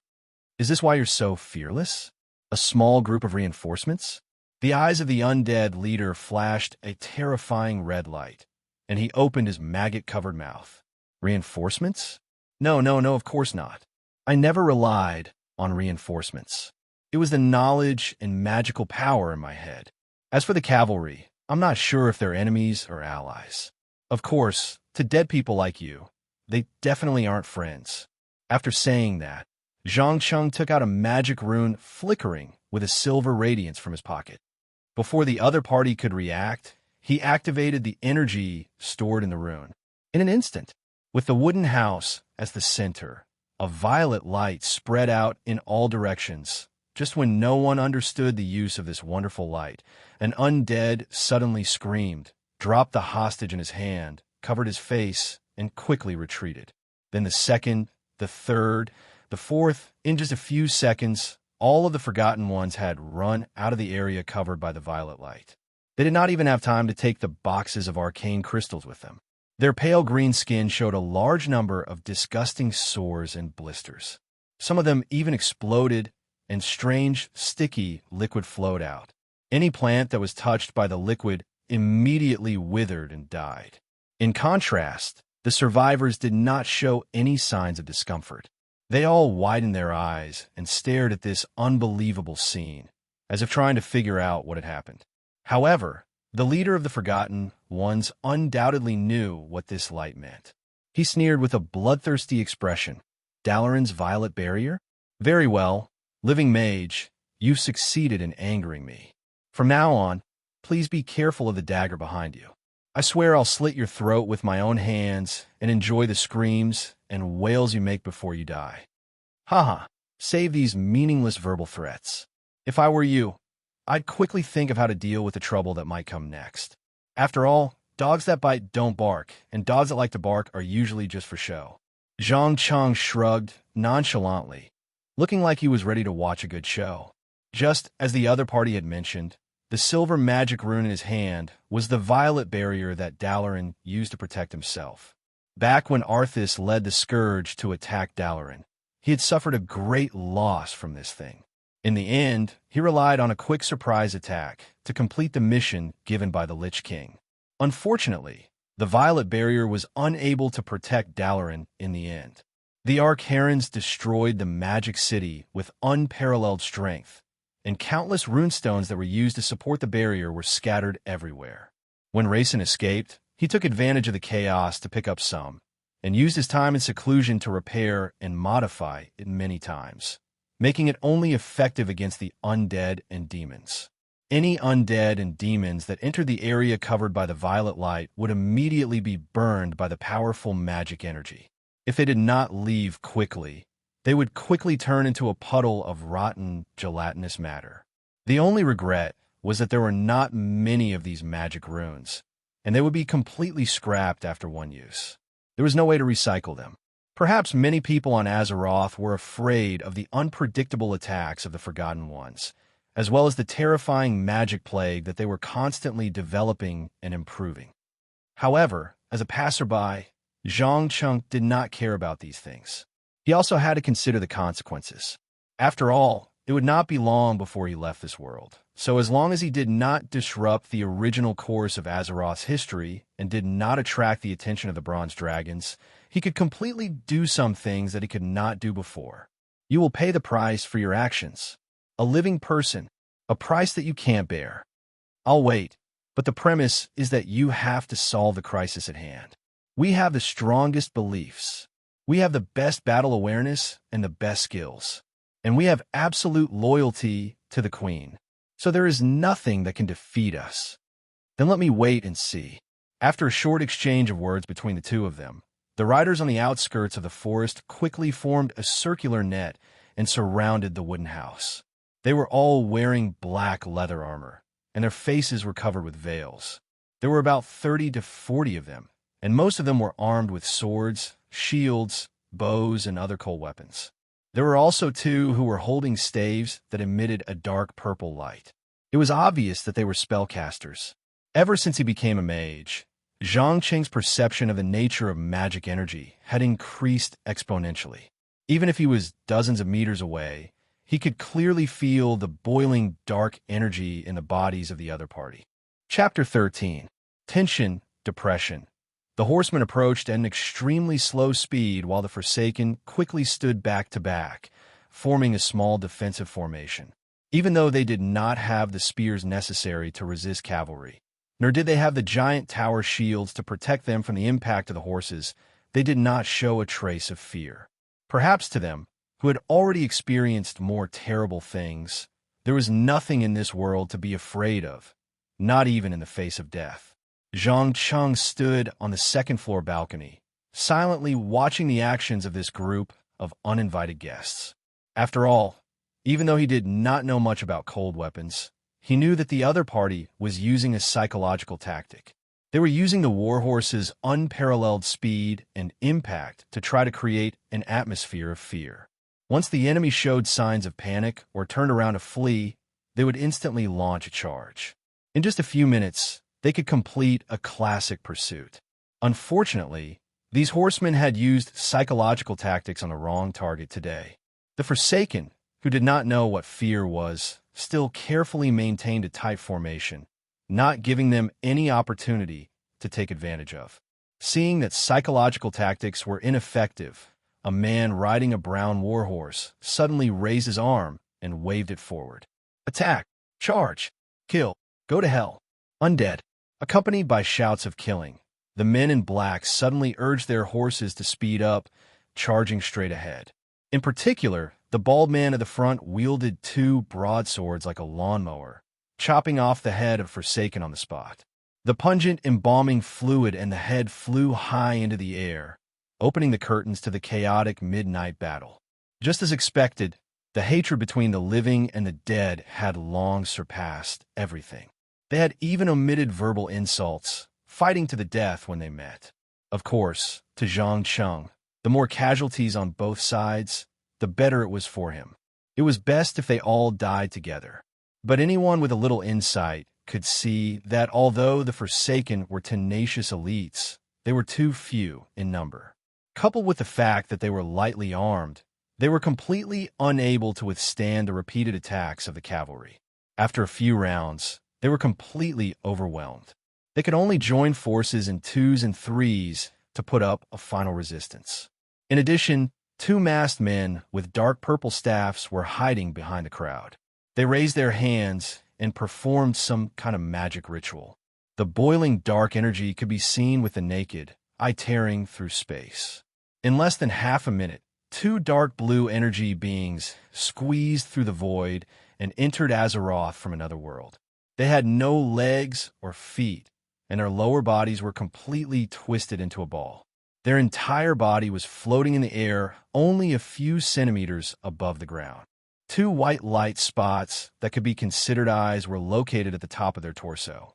The thickness of their two arms was comparable to the thighs of bodybuilders. Without a doubt, this energy life form was none other than the famous blue fatty in the game, the Voidwalker. It was also one of the most representative pets of the warlock profession. Oh, so it's two warlocks. It was the first time that Zhang Qing had seen a warlock summon a pet. His eyes shone with excitement and curiosity. After reading the books left behind by Risen, he already knew that mages could actually use some special methods to force elemental life forms, such as fire, air, earth, and water, to obey their will. However, the book only briefly mentioned it and did not provide a specific method. Today, the sorcerer's summoning of the Voidwalkers had undoubtedly given him a lot of inspiration. After all, strictly speaking, Voidwalkers were not demons. Their nature was closer to elemental life forms. The only difference was that the elemental energy they used to make up the shadow energy. Without any hesitation, the two summoned Voidwalkers followed their master's orders and charged towards the nearest enemy. They raised their sandbag-sized fists and smashed them down. Bang! Ah! The moment the fist made contact with the target, there was an obvious distortion in the air. Then, one of the Forsaken screamed like a pig being slaughtered. He didn't look injured at all, but he knelt on the ground with a thump, his whole body trembling. Those who didn't know would find it hard to imagine that a living dead who had lost the ability to feel pain would suddenly become like a fragile baby. In fact, this had something to do with the way the Voidwalkers attacked. Because they were shadow energy life forms, they had the ability to directly burn the target's soul. Even the most strong-willed person would not be able to resist the torture and scream in pain. Ha ha! Goodbye, dead man. The bald man laughed maniacally as he swung his weapon and took the opportunity to cut off the head of the Forsaken. Enough, Otto. Don't kill all these undead. They don't need to eat or rest. They're the best slaves. We can send them to the farm to do manual labor. The middle-aged man who gave the order to attack suddenly ordered. The burly man called Otto rubbed the embalming fluid on his sword on the corpse and turned around to salute. Understood, my honorable master. The middle-aged man nodded slightly. Very good. Now go and gather the prisoners. Sophia, come with me. I think we should pay a visit to that mage. But your grace, that mage seems to have killed a few of our men. Are you not going to pursue the matter? The young woman with a veil on her face hurried to remind him. Pursue the matter? Why should I pursue the matter? Don't you understand now? Our target was not the merchant group from the beginning. It was the undead that appeared out of nowhere. According to the information from Terran Mill, High Magistrate Desaria's forces are limited.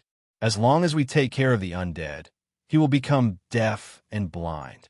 When the time is right, we can launch an attack and chase the undead out of Hillsbrad Hills. Then, we can use this as a springboard to conquer South Shore. The middle-aged man who was called the Duke explained with a faint smile. As he spoke, he glanced meaningfully at the corpse lying in a pool of blood on the balcony of the second floor. His eyes were filled with mockery. You mean, Drew is only bait? Sophia subconsciously shivered. She simply couldn't believe that Drew, who was considered by many to be the next generation successor, was so easily abandoned as a pawn. It is not up to me to decide whether he is bait or not. It is up to him. If he was not so arrogant, greedy, and ambitious, he would not have ended up like this. He should have used his brain more and learned to control himself a little. Remember, my dear Sophia, things are different now. We are not only dealing with the survivors of Lordaeron Kingdom and Riptide Castle. We are also dealing with the undead that call themselves the Forgotten One. Therefore, every decision we make must be extra careful. If an idiot like Drew becomes the one giving orders, it will only bring about endless disasters. I have high hopes for you, so do not disappoint me. Oh, I almost forgot. Because of your loyalty, I have decided to let you manage Durnhold Castle. Chapter 14. Good evening, young mage from Dalaran. The middle-aged man placed one hand on his chest and bowed slightly on his horse. I think you must be very confused and eager to understand our identity and purpose. Don't worry, I'll give you a satisfactory explanation now. Don't worry, I have no enmity towards Dalaran and the Kirin Tor Council. On the contrary, we can form an alliance against the undead who call themselves the Forgotten One. Looking at the confident Zhang Xian, who seemed to have everything under his control, Zhang Cheng suddenly burst into laughter. Shaking his head, he said, Confused? No, I'm not confused at all. You might think I'm bluffing, but in fact, I know you better than you know yourselves. The Syndicate is the name of your organization, and your real identity is the nobles of the former Alterac Kingdom. Because of the Second War, you betrayed the Alliance and were collectively exiled. Your goal is to take back your land. Of course, you were once only one step away from success, but you were interrupted by the undead calamity that swept through the entire Lordaeron Kingdom. This is also why you hate the undead so much. Finally, I can even call out your name, respected Duke Fakirist. As the last sentence was blurted out, the smile on the middle-aged man's face froze. He narrowed his eyes and asked, Is the Kirin Tor Council of Dalaran investigating us? If you think so, then so be it. If you think so, then so be it. But please don't misunderstand. Until now, the Kirin Tor Council has not made any plans or actions against you. If there are no accidents, there won't be any in the future. All the mages in Dalaran are busy building a great miracle and have no energy to care about other things. After saying that, Zhang Cheng pretended to shrug his shoulders mysteriously. In fact, the reason why he could call out the other party's name was because he called out Otto just now. He would not forget how many times he fell in the dilapidated hall of Riptide Castle in the game. One of the culprits was the middle-aged man standing in front of him, Duke Fakirist. The bald man was his fierce bodyguard, Otto. The only thing that Zhang Cheng did not understand was why Duke Fakirist, the main leader of the syndicate in the Earthy Highlands, would suddenly appear in the Hillsbrad Hills. Even if he rode a horse from Riptide Castle to the Wooden House, it would take at least 6 to 7 days. It was not like in the game where it only took 10 to 20 minutes. This also meant that the other party had long been lying in ambush nearby and might have some follow-up plans. Even though he did not care about the conflicts and grudges between the Alliance, the Forsaken, and the Syndicate, it was better to clarify things in order to avoid similar situations on their journey to Dalaran. Duke Faker stroked the thick beard on his chin. No one knew what he was thinking. After a full minute, he raised his head and said meaningfully, "Interesting. Young mage, you deliberately revealed some important information. If I'm not wrong, you're preparing to make a deal with me, right?" "That's right. What do you think?" Zhang Cheng had no intention of hiding his intentions and openly admitted it. Perhaps to the various forces, the huge magic shield in the ruins of Dalaran was full of mystery. Almost everyone was eager to know what the Kirin Tor Parliament's mages were hiding inside. But to him, who was familiar with the history of Azeroth, there were no secrets at all. "Sure, but first, I need to know what your conditions are." As Duke Fakira spoke, he raised his hand to stop a few of his bandits from approaching the Wooden House. Zhang Cheng turned his head slightly and glanced at the stealth bandits with contempt. Without turning his head, he stretched out 2 fingers and said, "My conditions are simple, a total of 2 points. First, return the goods to this poor merchant and promise not to attack him and his caravan in the future. Second, tell me your true intentions for appearing here. Don't say it's for a mere box of arcane crystals. Although the arcane crystals are precious, it's not worth a big shot like you personally coming here." Without a doubt, the fact that he could see through the bandits' stealth with a single glance gave the bandits a fright. What they didn't know was that Risen had attached many invisible magic eyes to the wooden stakes around the house. As long as a connection was established with these eyes, even a fly wouldn't be able to escape the mage's detection. Previously, it was also thanks to these magic eyes that Zhang Cheng was able to see everything that was happening outside. Perhaps in the eyes of outsiders, the house in the forest was simple and run down, but in the eyes of the mages, it was a fortress that could protect their safety. "Ha ha ha, young man, don't you think you're being too greedy? That's an entire chest of arcane crystals we're talking about, and you want to trade it for a few pieces of information that can't even be verified." Duke Faker sneered. "You know best whether I'm being greedy or not. Don't you want to know what the great miracle I mentioned just now is?" Zhang Cheng asked, shrugging noncommittally. He wasn't a fool. He knew that the other party was bargaining and testing to see if he could get any useful information. "The great miracle?" Duke Fakirist's eyes brightened slightly. Zhang Cheng nodded affirmatively. "Yes, the great miracle.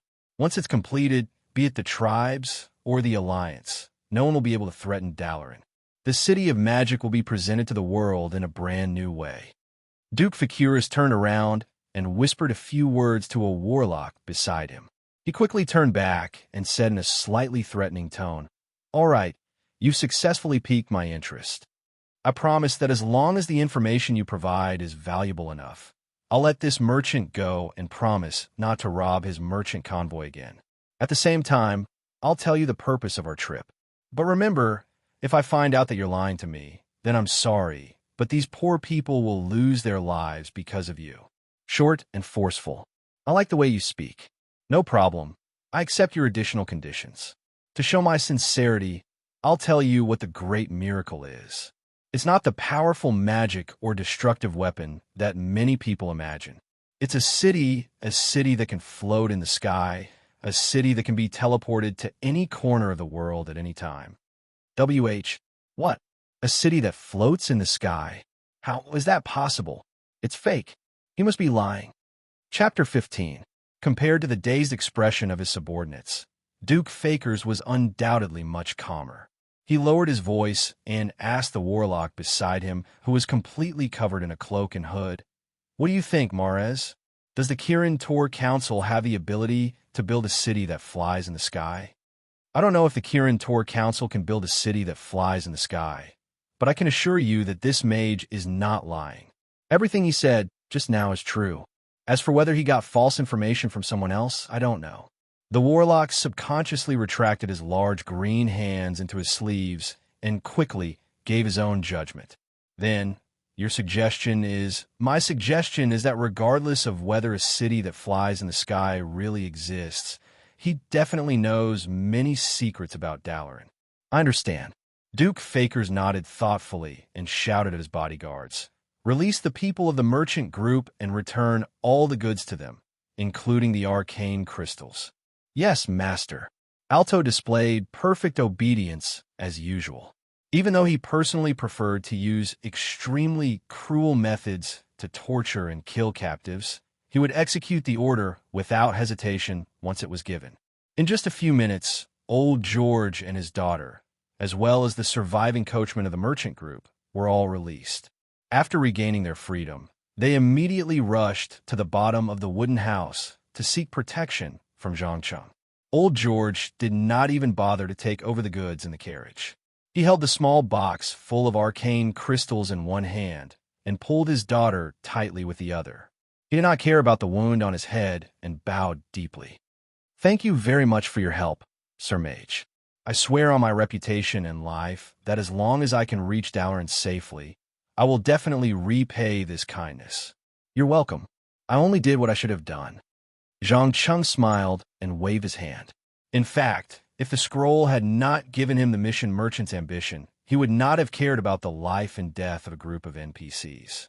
From the very beginning, he was very clear about his position. He was a complete outsider. Whether it was the Horde, the Alliance, the greedy goblin merchants, or the evil organizations like the Syndicate, he would trade with anyone who could bring him benefits. He would even cooperate with them. However, old George did not know that. He bowed gratefully and then carefully watched the Syndicate bandits around the wooden house. "All right, Mage, I fulfilled your conditions. Now, please explain what this floating city is all about," urged Duke Fakers impatiently. Needless to say, the big movements of the mages made him a little nervous. After all, no one would be in a good mood if they imagined a city floating in midair and could launch fierce attacks at any target on the ground.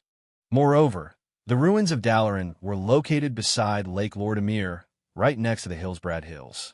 If the Syndicate wanted to rebuild the Kingdom of Auckland, it would be an insurmountable hurdle. In Duke Faker's mind, it was best for Dalaran to maintain its current scale and state. It had enough power to stop the expansion of the Forgotten Ones in Silver Pine Forest, but it did not have too much power to think about other things. Zhang Cheng acutely noticed the anxiety and irritation that flashed through the Duke's eyes. He comforted him with a half-smile. "Relax, there's no need to be so nervous. Didn't I already tell you that the Kirin Tor Council has no time and no energy to target you? To be precise, some important members of the Council are planning to let Dalaran leave the Alliance and become a neutral organization." "Leave the Alliance? Neutral?" Duke Fakers sharply grasped the two key points. It was important to note that Dalaran had always been the most loyal ally and partner of the Alliance. If Dalaran left the Alliance, it would mean that the Alliance's power in the northern part of the eastern continent would be greatly weakened. As long as they took down the three strongholds of Riptide Castle, Sanctuary Valley, and South Shore Town, the Syndicate would be able to sweep the entire region and rebuild the Alterac Kingdom. "Yes, so we are not enemies, not now, and not in the future. By the way, Your method of robbing passing merchants is too despicable. If I were you, I'd use a different method. For example, according to the value of the goods, I'd take 5 to 10% of the protection fee. After all, even an idiot would understand that if there were too many bandits who killed and robbed along the way, there would naturally be fewer merchants. Fewer merchants would mean less income from robbing. On the other hand, if the bandits stopped killing and instead used a win-win method to obtain benefits, the number of merchants would naturally increase. An increase in the number of merchants would mean an increase in the income of the bandits, thus forming a virtuous cycle. Of course, just collecting protection fees wouldn't be enough. It would be best to take care of the safety of the merchants along the way. That way, the syndicate would slowly transform from a criminal organization to a service-oriented one. Whether it's for your reputation or for rebuilding the Alterac kingdom, it would be of great help. Zhang Cheng, who prided himself as a civilized person, couldn't stand the barbaric and cruel actions of the other party. He took the initiative to give a small suggestion. He was a little confused. As nobles of the former Alterac kingdom, how could the upper echelons of the syndicate even understand such basic principles? They were addicted to robbing all day long. Could it be that long periods of exile would cause collective mental deterioration? Collecting protection fees. Duke Fakers seemed to have thought of something. A strange smile appeared on his face, and he immediately suggested, "You're really interesting, young man. I'm now formally inviting you to join the syndicate. As long as you're loyal, I can guarantee that you'll get everything you want here. Strength, wealth, power, and beautiful and charming girls. Hee hee, thank you for your kindness, but unfortunately, you can't give me what I want." Zhang Cheng maintained his smile, unmoved. Join the syndicate? As long as his brain hadn't been squeezed by a door, he wouldn't make such a stupid choice. Those who were familiar with the history of Azeroth would know how disappointing this group of people were. After so much trouble, they still couldn't rebuild the Alterac kingdom. Zhang Cheng didn't want to mess up the history of Azeroth and attract the attention of the Bronze Dragon Gate. He also didn't want to become the leader of the bandits. He just wanted to obtain enough power to protect himself. That was all. Chapter 16. Your Grace, were you being serious just now? You're inviting a complete stranger to join us? About 2 kilometers away from the house in the woods, Sophia finally could not help but ask the question in her heart. As a young woman without any background, she had climbed from the bottom to her current position step by step. She had sacrificed so much that normal people could not imagine. That was why she could not accept that someone could be on equal footing with her the moment they entered the organization, and even climb over her head to give orders. Duke Fakers pulled on the reins and stopped his warhorse. He then stared into the other party's beautiful emerald eyes. After a while, he slowly opened his mouth and said, "Whatever? Is that what you think? Or do you think I've made a stupid mistake?" "No, that's not what I meant. Please don't misunderstand." Sophia was obviously shocked by the stern tone. She hurriedly shook her head. Ever since she saw how Drew died with her own eyes, her fear and reverence for her leader had risen to an unprecedented level. She was afraid that she would accidentally anger the other party and follow in the former's footsteps. After all, the syndicate was not some charity organization. If the higher-ups felt that there was a problem with a member, they would definitely not dismiss him or her. Instead, they would assign him or her to a certain death mission.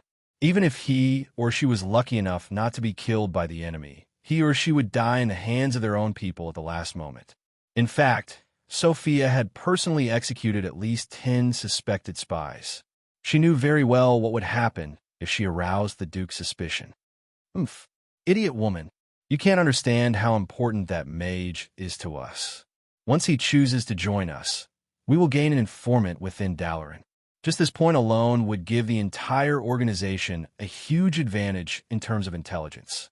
But you're still fussing over the pitiful power in your hands.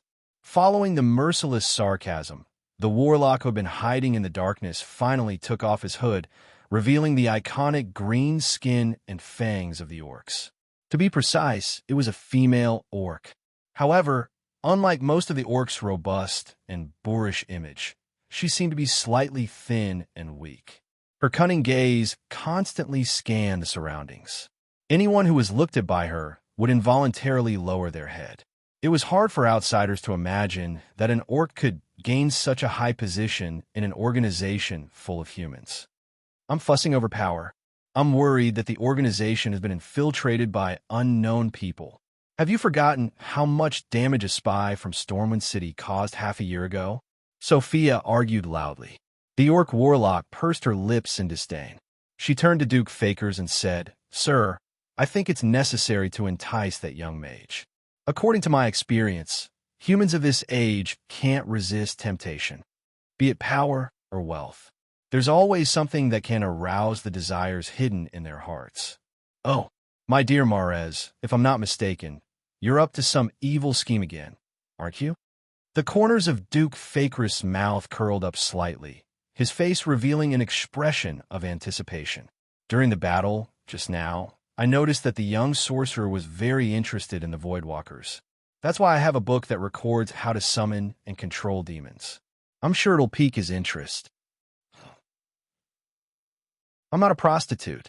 Don't even think about making me do such a lowly thing." Sophia felt insulted and clenched her fists tightly. If the warlock didn't have a Voidwalker by her side, she would have rushed up and punched her in the face. "Calm down. What Mara has said makes sense. I think you should sacrifice a little for the organization. Of course, I don't mean that you have to do something with him. To a man, it's best if you can't get what you want. By the way, this isn't up to you. Mara's, do it as you wish." Before Sophia could react, a flirtatious succubus suddenly appeared in the darkness. It opened its mouth and kissed her soft lips. In a few seconds, her gaze began to slacken. She entered a state of extreme pleasure. When they parted, she had completely lost herself and became the other's slave. "Hee hee, what a tempting little snack. My dear master, please tell me, what do you want her to do?" "It's simple. I want her to seduce a young mage." "Understood. As you wish." At the same time, the caravan 2 kilometers away also set off in the night, heading in the direction of Dalaran. Old George, who was in shock, didn't want to stay around the wooden house full of corpses for another minute. After getting Zhang Cheng's permission, he quickly organized the coachman and moved all the books and boxes in the room onto the carriages. As for Zhang Cheng himself, he was quietly lying in one of the carriages. He quietly took out the strange parchment scroll and saw the words written on it. "The Eye in the Dark mission is completed. You have received the professional skill, alchemy.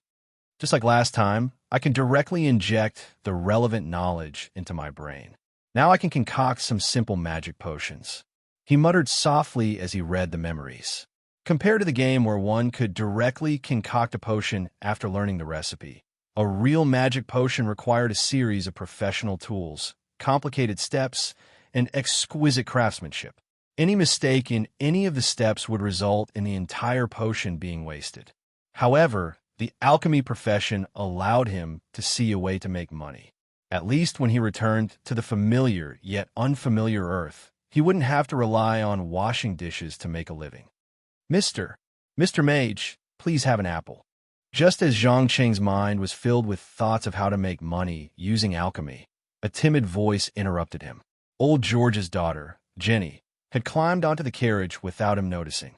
She was holding a big, red apple in her hands. "Thank you."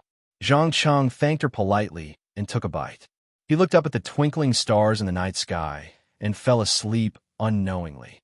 He didn't know how long it had been, but when he opened his eyes, the sun had already climbed to the top of his head.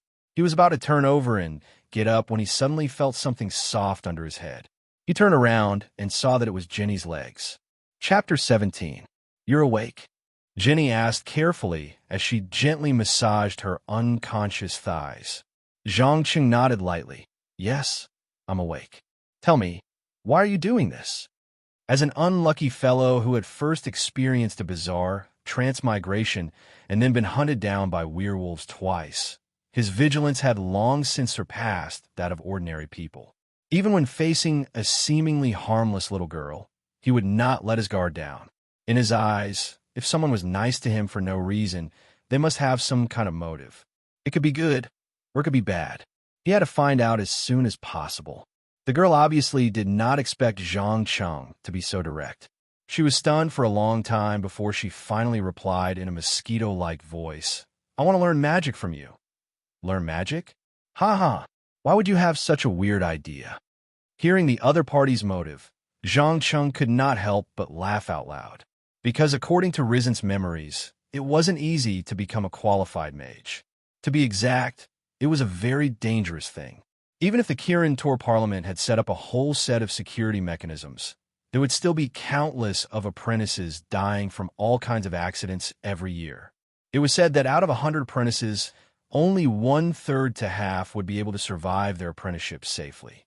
The rest would either die without a corpse or be exposed to the violent magic energy. Their body or mind would be severely damaged, turning them into idiots or cripples. It could be said that stepping on the path of magic was equivalent to having 1 foot on the line between life and death. You would never know what would happen in the next second, and whether you would be able to live to become a real mage. Is it so strange to want to learn magic? Jenny opened her mouth wide, her face showing an expression of disbelief. She obviously did not know the dangers of learning and researching magic. She simply wanted to obtain this kind of power. Zhang Cheng shrugged and explained in a rather helpless tone, "All right, it seems that I have to teach you some general knowledge about magic. First of all, and also the prerequisite to becoming a mage, you have to be smart enough to be qualified to be tested by the archmages. Generally speaking, this step alone would eliminate more than 90% of the candidates. Secondly, learning magic is not like learning other skills. It is very dangerous, very dangerous. It is so dangerous that even the slightest mistake can lead to a huge disaster. For an apprentice who has no ability to protect himself, a mistake means death. Are you prepared to face death? Lastly, and most importantly, why do you want to learn magic? What do you intend to do with magic? Is it just a desire to have power? If that's the case, warriors, paladins, priests, and thieves can all satisfy you. At least you don't have to worry about losing your life in the process of learning these 4 professions. If you're just curious, then I advise you to give up. Whether it's learning magic or using magic, it's a very serious matter. There's no room for jokes." Following a series of rhetorical questions, Jenny was completely stunned. She was still a lowly and didn't know how to answer. She didn't even consider these serious and terrifying questions. Seeing the little fellow sitting there at a loss, Zhang Cheng couldn't help but shake his head with a smile. He got up and shouted at the coachman in front of him, "Hey, where are we now? How far are we from Dalaran?" "Honorable Sir Mage, we are now on the way to the farm. If nothing goes wrong, we should be able to eat a steaming hot meal before sunset. As for Dalaran, it will take at least 3 days." The weary coachman took off his hat and bowed, respectfully replying. He hadn't slept a wink all night, and coupled with the fright he had suffered, he looked a little dispirited. He had relied on his strong will to survive until now. 3 days, huh? All right, I got it. Thank you. After knowing the specific itinerary, Zhang Cheng lay down again, grabbed a handful of unknown nuts from the bag beside him, and threw them into his mouth. He began to enjoy the beautiful scenery along the way. Since it was already autumn, he could see withered leaves falling with the wind everywhere. Coupled with some cute little animals, it was quite a poetic scene. But before he could enjoy it for long, 3 black dots suddenly appeared on the horizon, running quickly in the direction of the caravan. When the distance was a little closer, he saw that the one running in front was a human youth wearing simple leather armor and holding a bow and arrow. Following closely behind were 2 undead. He saw the youth running quickly, while turning around from time to shoot an arrow. Because he didn't aim, the trajectory of the arrow was basically not accurate. Most of them deviated far away, and only 2 or 3 successfully hit. Perhaps for a living person, even if the arrow wasn't fatal, it would cause a series of adverse effects such as bleeding, pain, and inconvenience. But for the undead, it had no effect at all. One of the undead holding a 2-handed axe clearly had 2 arrows in his body, but he was still running as if he was flying. The Forgotten One. It's the Forgotten One. These damn fellows are attacking the farm's militia again. The owner of the caravan, Old George, stood up nervously and shouted, "Don't worry, I'll get rid of them." Zhang Cheng shook the dust off his body, raised his arm to signal the coachman to stop, and then entered a state of concentration. In just a few breaths of time, a scorching flame appeared in his palm. The next second, boom, a blazing fireball whizzed past, flying towards the undead at the forefront. "Mage!" The youth holding the bow and arrow was shocked at first, but his face immediately showed undisguised joy. He rolled on the ground, avoiding the fireball's flight path. As soon as he finished dodging, he heard a violent explosion coming from behind him. The suffocating heat wave instantly burned off all the hair on the surface of his skin. When he looked up again, there was a big black hole in the chest of the undead, who was still alive and kicking just now. He was lying on the ground, struggling for the last time before he died. "Huh, goodbye, dead man." The youth sneered as he pulled out the axe from his waist and violently chopped off the undead's head. The other Forgotten One saw that his companion had been killed, and without saying a word, turned and ran into the depths of the forest. As he ran, he shouted loudly in the language of the undead. It was unknown whether he was asking for help or issuing a warning. Chapter 18.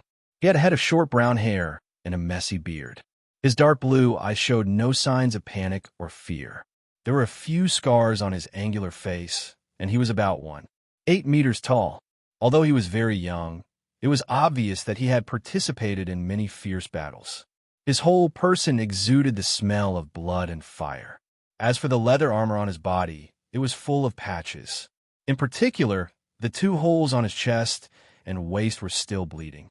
Although they were only superficial wounds, it must have been very painful. Mr. Mage, is there a problem with me?" The young man touched his beard awkwardly. He was obviously not used to having someone staring at him, so he was a little overwhelmed. Zhang Qing noticed this and waved his hand gently. "No, nothing. I just think that it's amazing that you can run so fast with your injuries. By the way, what's up with these undead?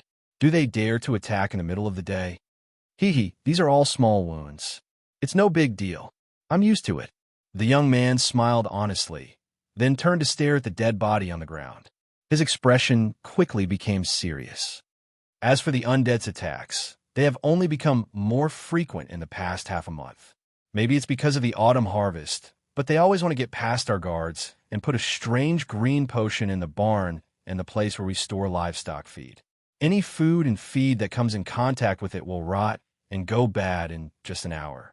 I think they want to use this method to destroy our food reserves and cause us to fall into famine. Strange green potion? Do you have a sample?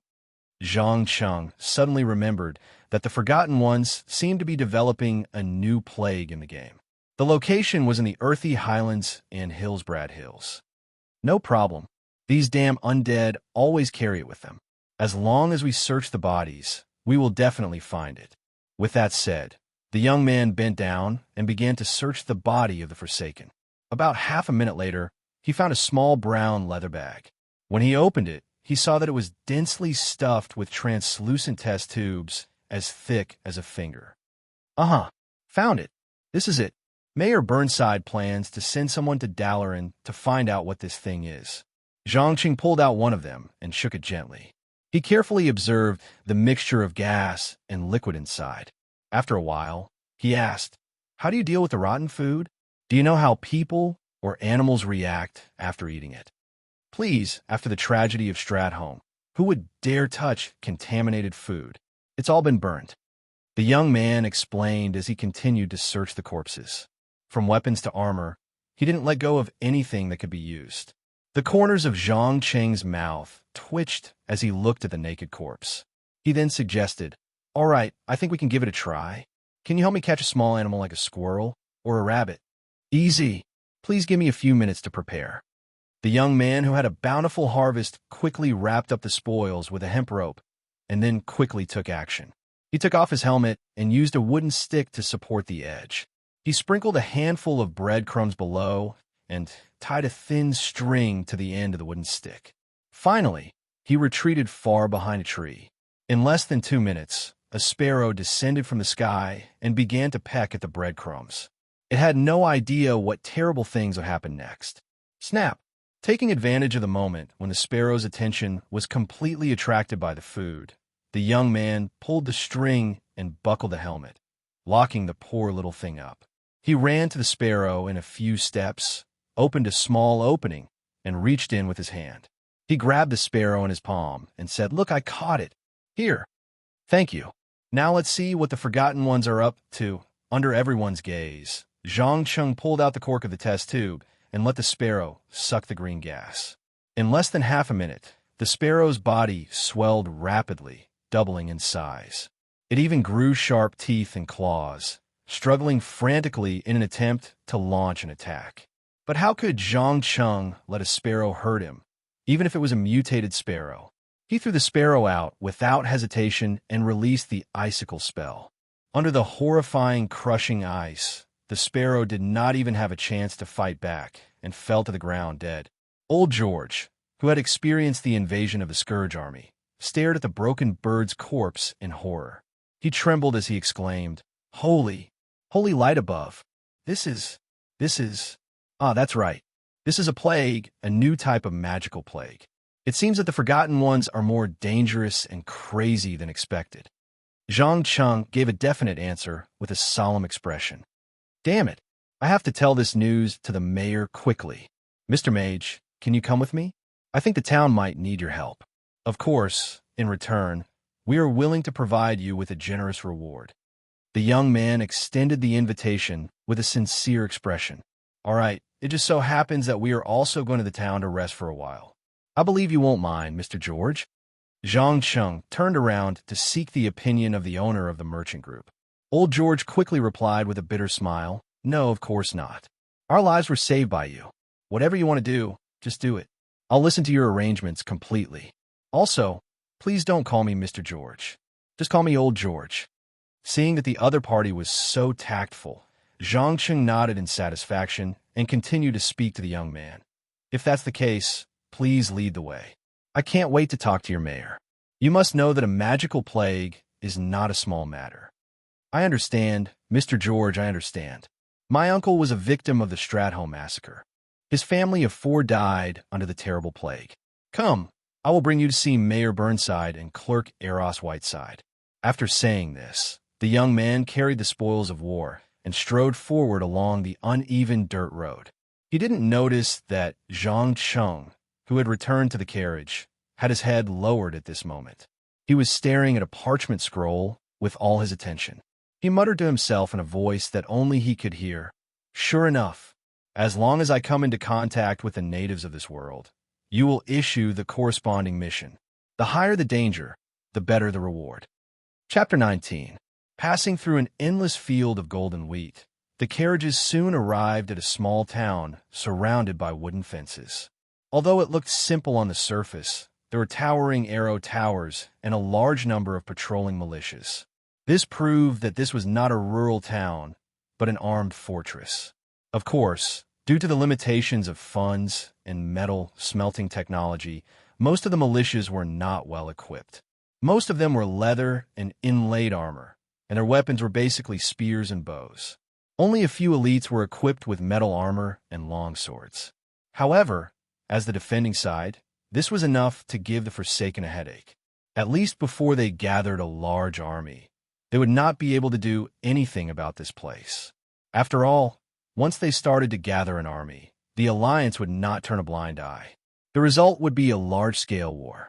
Whether it was the wise great chieftain Sar, or the dark queen Sylvanas, whose mind was filled with thoughts of revenge against the Lich King, they would not allow such a situation to happen.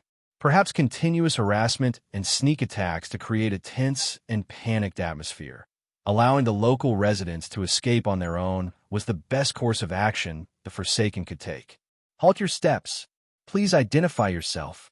As soon as the carriages arrived at the gate, the guards standing on the high ground raised their bows and shouted loudly, "Hey, Frank, relax. It's me." The youth in the lead raised his head and waved vigorously. "Garrick, didn't you go out on patrol? God, how did you get hurt?" "No, wait, where did the weapon and armor on your shoulder come from?" The guard hurriedly motioned for his companion to open the gate, while he crawled down the ladder and ran forward quickly. The youth called Garrick threw his spoils of war on the ground and opened his arms to give the guard a warm hug. He then laughed and replied, "Bless the holy light. You might not believe it, but I met two damned undead today. Look, this is a memento they left me. If not for this kind mage, I'm afraid I wouldn't have been able to come back alive." Two undead. Let me see. Frank grabbed the armor and weapon and carefully identified the insignia and patterns on them. After about a minute or two, he stood up and said in a very serious tone, "That's right. They're members of the Terran Mill assault team. This is the fourth attack this week. It seems that the mayor's prediction was right. They really want to attack our food reserves." "No, not only that. This mage told me that those bastards are using us to test out a new type of magical plague."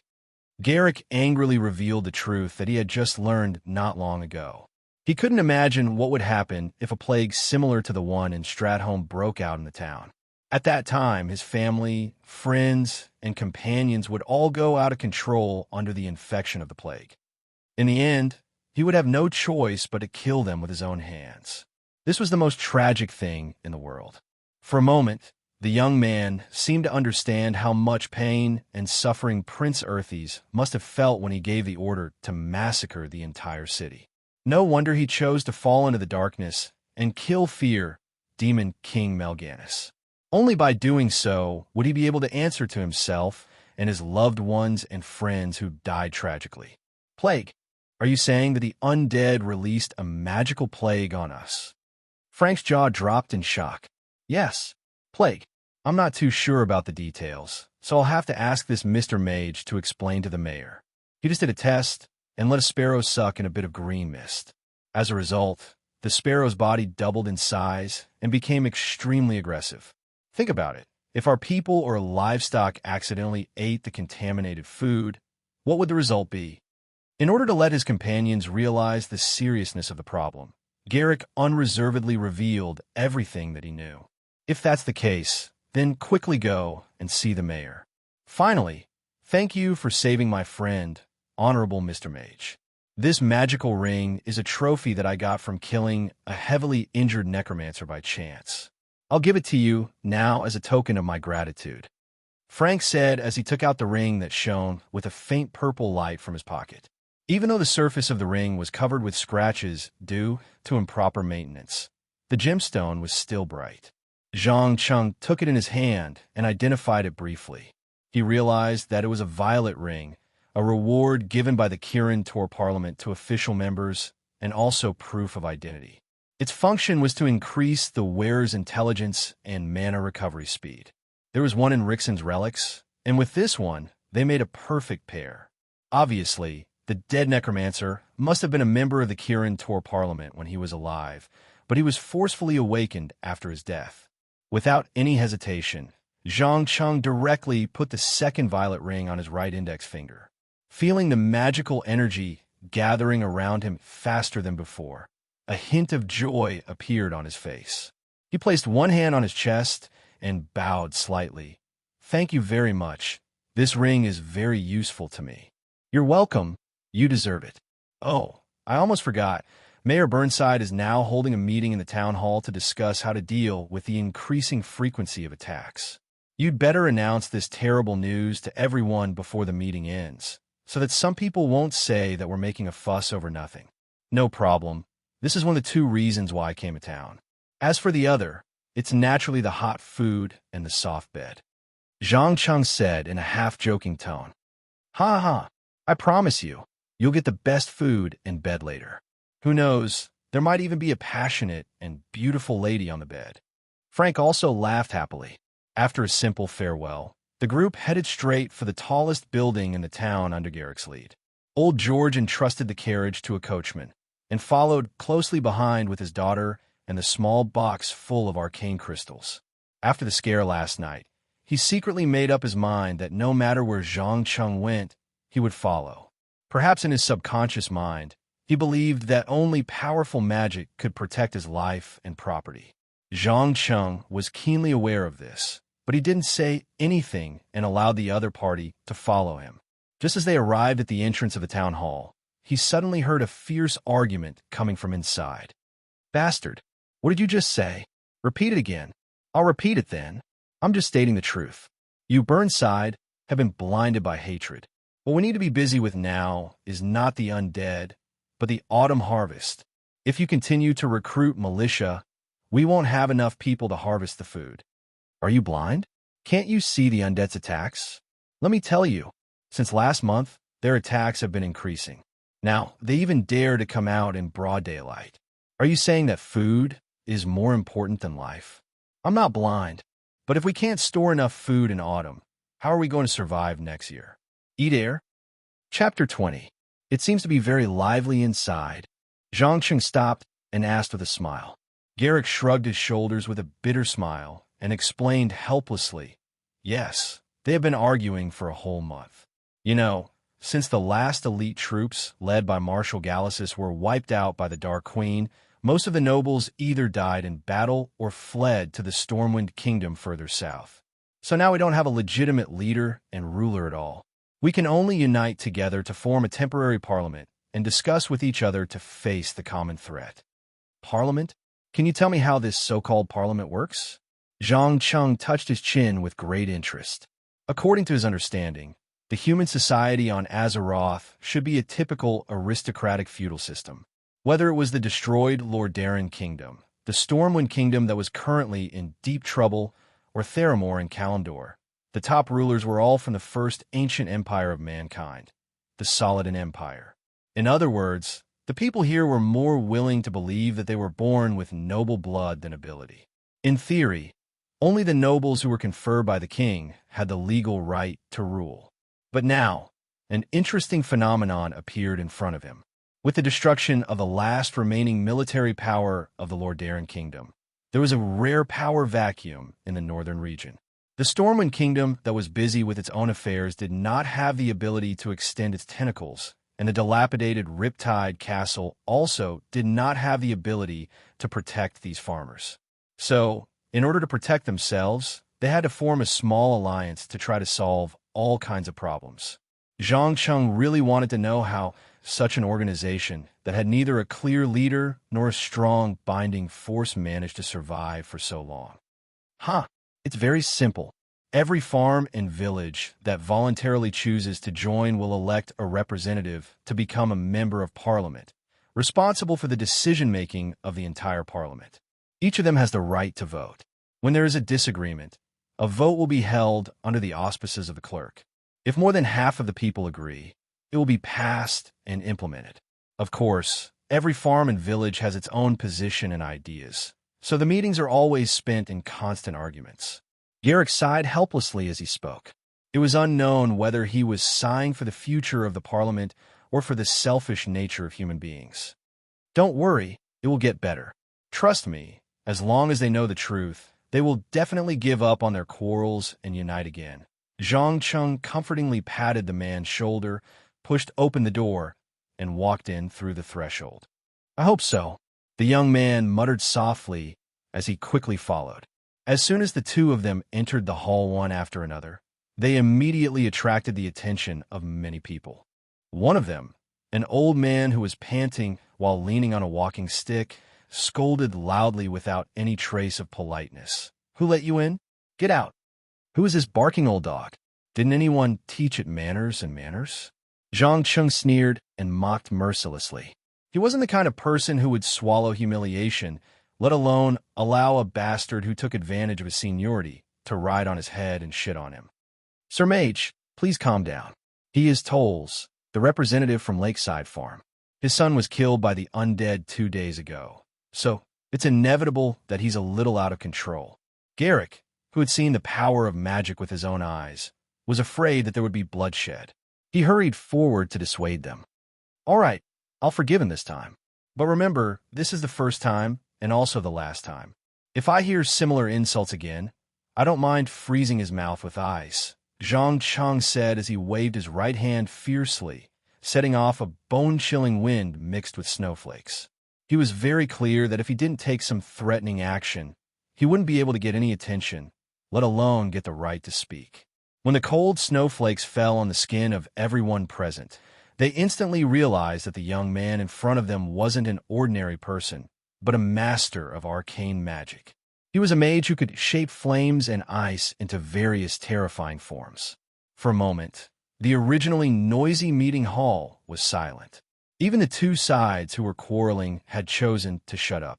Looking at the pairs of eyes that were full of vigilance and reverence, Zhang Cheng nodded in satisfaction. At the same time, he was secretly glad that he had chosen the profession template of a mage and not a thief who was accompanied by shadows. Otherwise, he would be facing a completely different situation now. Everyone, I'm sure you all want to know who I am and why I suddenly barged in. In fact, I'm here to give you a warning. You may already know that the Forsaken are constantly releasing a dark green potion into your barns and wheat fields. Zhang Cheng said as he walked to the center of the hall. He raised the finger-sized test tube up high, trying to let everyone see it clearly. But you don't know that its effect isn't just to let the food rot. It can also make any person or animal who has consumed it become crazy and irrational. They will madly attack all living things around them. Simply put, this is a brand new magical plague that is being developed, and you are the test subjects of the plague. What? Plague? Those damned undead are experimenting on us? A slightly balding middle-aged man abruptly stood up from his chair, a mixture of shock and anger appearing on his face. You are? I'm the mayor here, Burnside. Mr. Mage, may I ask if what you just said is true? What evidence do you have? The middle-aged man asked impatiently. After knowing the identity of the other party, Zhang Cheng immediately turned around and waved at Garrick. Come here, take out the body of the sparrow. Let our mayor and the councilors have a look. Okay. Garrick did not say anything else and directly threw the bloody body on the table. Bang! My holy light. This is a sparrow? Burnside's eyes widened. He could not believe what he saw.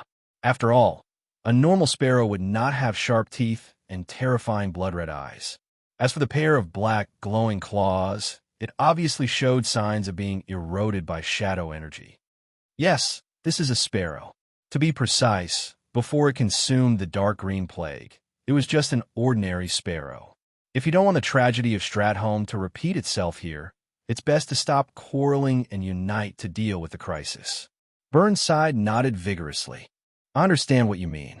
Please tell us, what do you need us to do? Seeing that his goal had been achieved, Zhang Cheng straightforwardly said, It's very simple. First, strengthen the security. Don't give the Forgotten Ones any chance to take advantage of it. If possible, it's best to capture 1 or 2 living captives. Secondly, send someone to South Shore to see if there is any information that can be shared.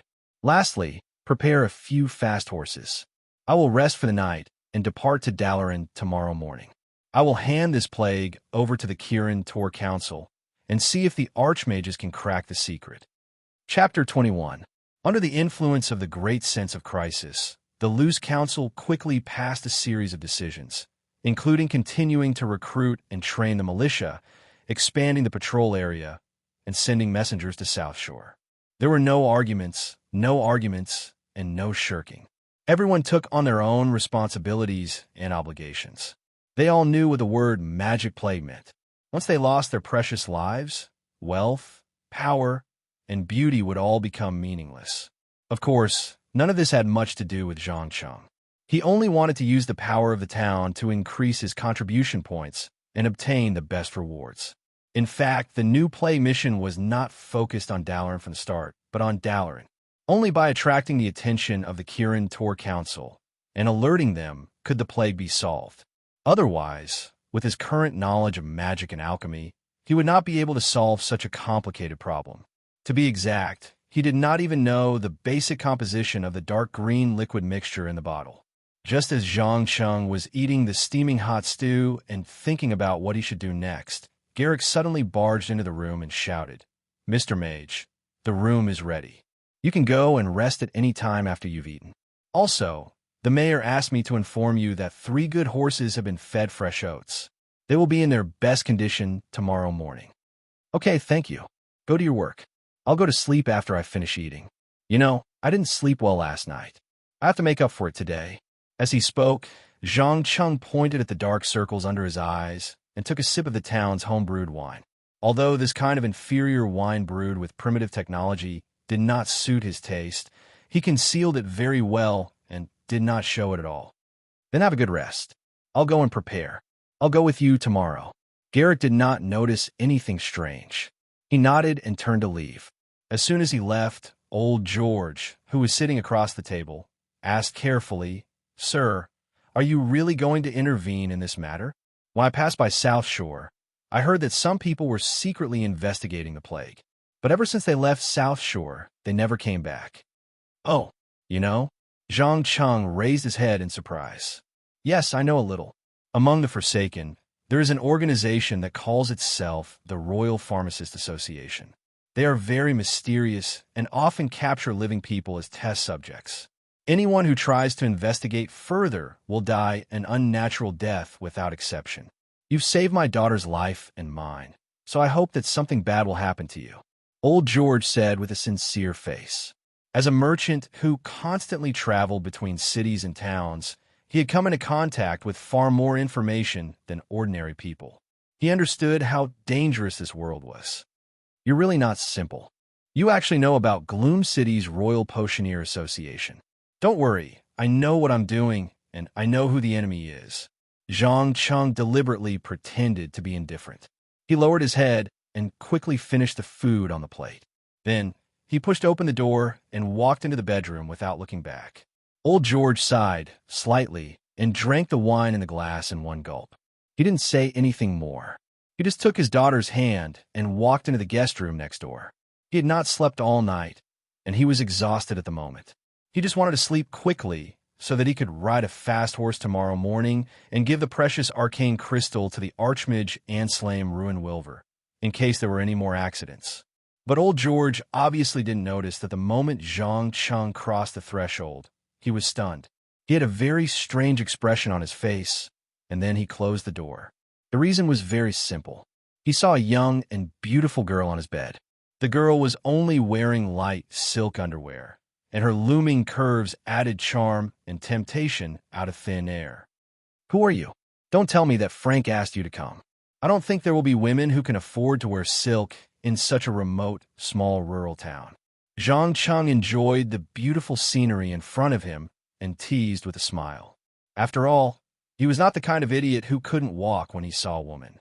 For any beauty who took the initiative to come to him, his first reaction was to be vigilant instead of directly pouncing on her and using his lower body instead of thinking. "Quite keen observation. I now understand why the Duke values you so much. Come on, come to the bed. I have a small gift for you." The woman licked her lips and invited.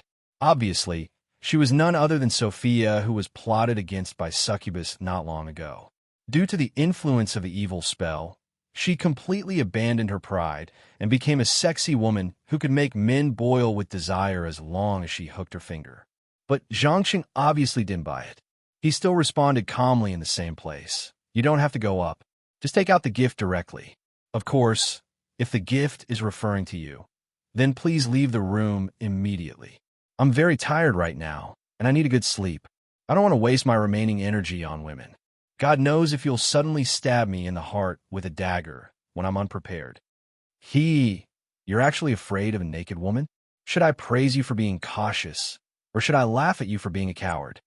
Sophia let out a soft chuckle and jumped off the bed. She threw a yellowed book at Leyland. Out of caution, Zhang Cheng didn't directly use his hands to catch it. He watched as the thick book fell to the ground with a thud.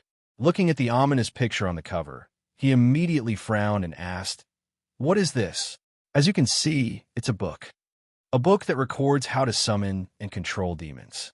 We notice that you seem to be very interested in the summoning ritual of the Voidwalkers, so we specially sent it over to show our friendship.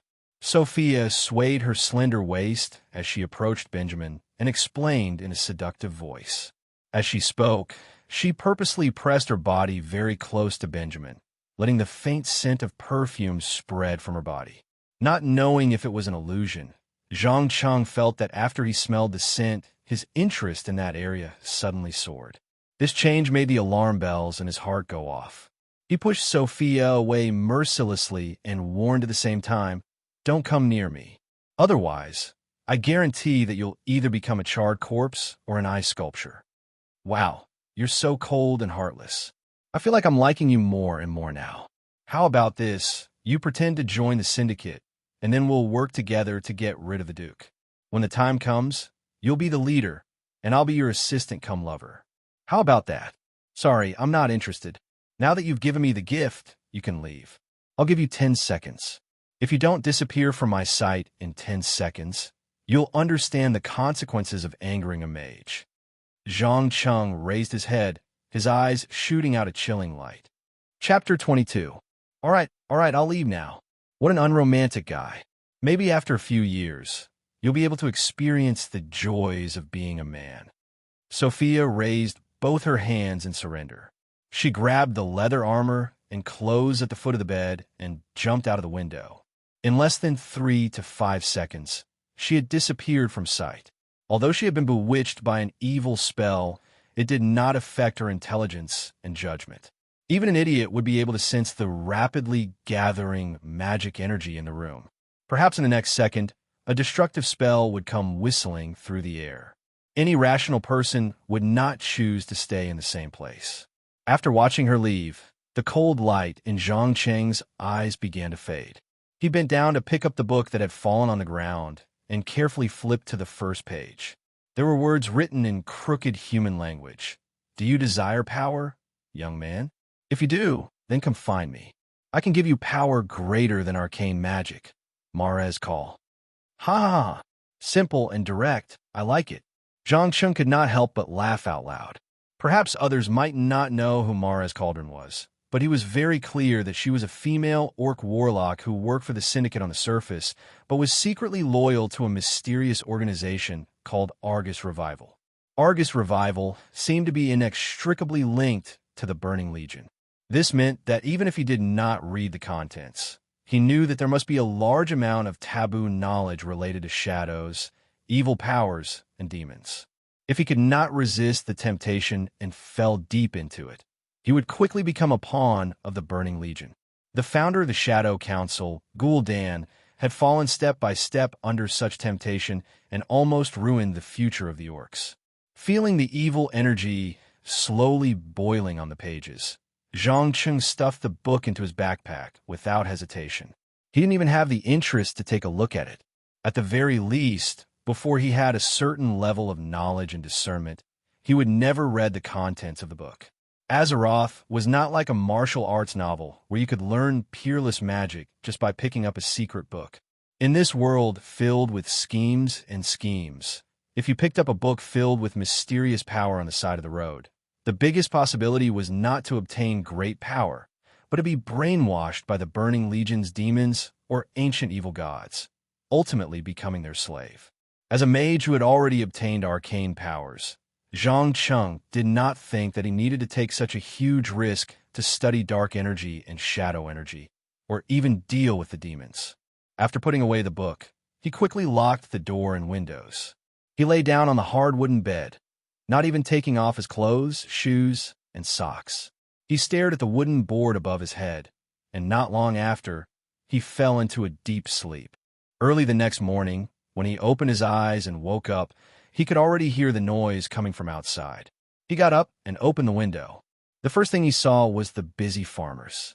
They began to gather in groups under the protection of the militia, methodically harvesting the grain in the surrounding fields. Even though everyone knew that with their current speed, it was impossible to complete the heavy autumn harvest mission before the first autumn rain arrived, they still did their best to race against time. This was because if the rain wet the ripened wheat, it would not take long for the wheat grains to rot. Perhaps in peacetime, they would use the method of drying to avoid such a situation. But now, not to mention drying the grain, even walking out of the fence could lead to an attack by the Forsaken. They could only watch as the fruits of their hard work for half a year went up in smoke. Looking at these ordinary people who had gone through hardships, Zhang Cheng suddenly felt that he was quite lucky.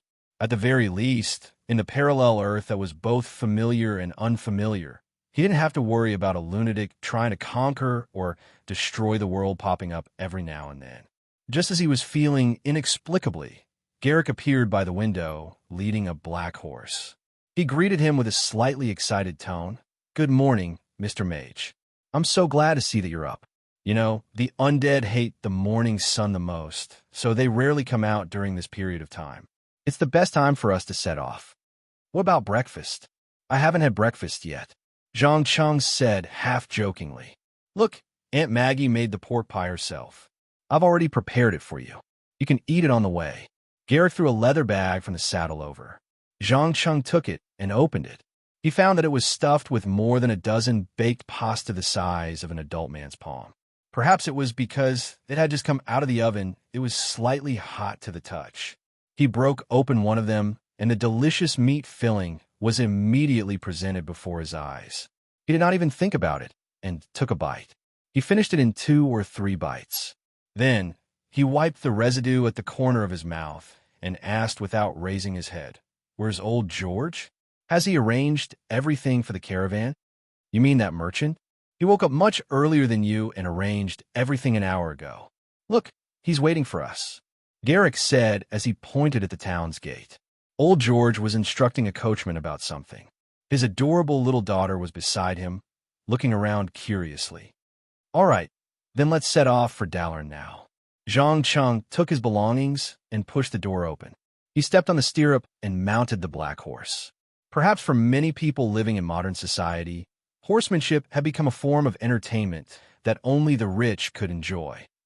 But for him, who had lived in the prairie for a period of time when he was young, it was as simple as eating and drinking. In the blink of an eye, he urged the horse to gallop to the gate. Mayor Burnside, who had been waiting for a long time, quickly took out a bulging envelope. "Mr. Mage, I've written down all the unusual actions of the undead recently. Please help me pass it to the Kirin Tor Parliament. I hope it will be of help to break the magic plague. Don't worry, I swear I'll personally hand it to the great mages." Zhang Cheng gave his promise without hesitation. In fact, he needed something like this to divert attention so that he could achieve his goal of hiding his true identity. "Thank you very much. Finally, please allow me to wish you a safe journey." Mayor Burnside bowed deeply. Zhang Cheng nodded slightly in response while riding on the horse. He then took the lead to pass through the city gate and galloped towards the northwest at a constant speed. The fully armed Garrick followed closely behind, while old George and Ginny rode on the same horse at the back. After a while, they disappeared into the horizon. Looking at the dust in the distance, the clerk, Eros Whiteside, suddenly asked, "Burnside, my old friend, do you think that young mage can help us get through this crisis?" Chapter 23. As everyone knew, a horse could run at a maximum speed of 60 kilometers per hour, but this speed could not be maintained for long. At most, it would slow down after 10 seconds to half a minute. Generally, when riding a horse, the speed would be maintained at around 20 to 30 kilometers per hour. After running for 1 or 2 hours, the horse would stop and rest for a period of time. At most, it could travel between 80 to 100 kilometers in 12 hours. If one was ruthless, they could travel between 150 to 200 kilometers. As for a horse that could travel thousands of miles in a day, it was actually an exaggeration. No horse could really run 500 kilometers in a day. Of course, the above common knowledge about horses only applied to the world where Zhang Cheng was born. As for the horses of Azeroth, well, in his eyes, this thing could no longer be called a horse. It was another creature that looked very similar to a horse. This was because the black horse under him had been running for 5.5 hours without any signs of slowing down. It was as if it had an inexhaustible stamina. No wonder it could carry a fully armored knight to charge at the enemy, and even complete the mission of chasing after the enemy. It was important to know that on the battlefields of the Middle Ages on Earth, a horse could at most carry a heavy knight at 20 kilometers per hour. After completing a limited number of charges, it would exhaust its stamina and fall to the ground. They were both horses, but why was the difference so big? After all, from the appearance alone, the horses in the world of Azeroth did not have anything special except that they were taller, thicker, and sturdier. However, only when one rode on them could one feel the monstrous power hidden in their blood vessels and muscles. Zhang Cheng endured the pain from the abrasion on his inner thigh. He turned around and shouted at the young man behind him. "How far are we from Dalaran? We still have to run for more than 2 hours." Why are you tired? Do you want to stop and rest for a while? Garrick also raised his voice and suggested. No, let's continue. The closer we are to Silver Pine Forest, the easier it is for us to be attacked by the Forsaken. On the contrary, the sooner we reach Dalaran, the safer we will be. Zhang Cheng shook his head hard and rejected the other party's kindness. It wasn't that he didn't want to stop and relax his body, which was about to fall apart, but for some reason, he had an ominous feeling in his heart.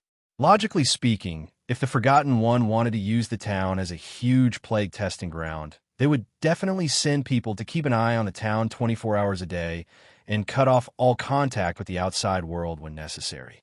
But now, they had already run so far in one breath, yet they had not encountered an ambush.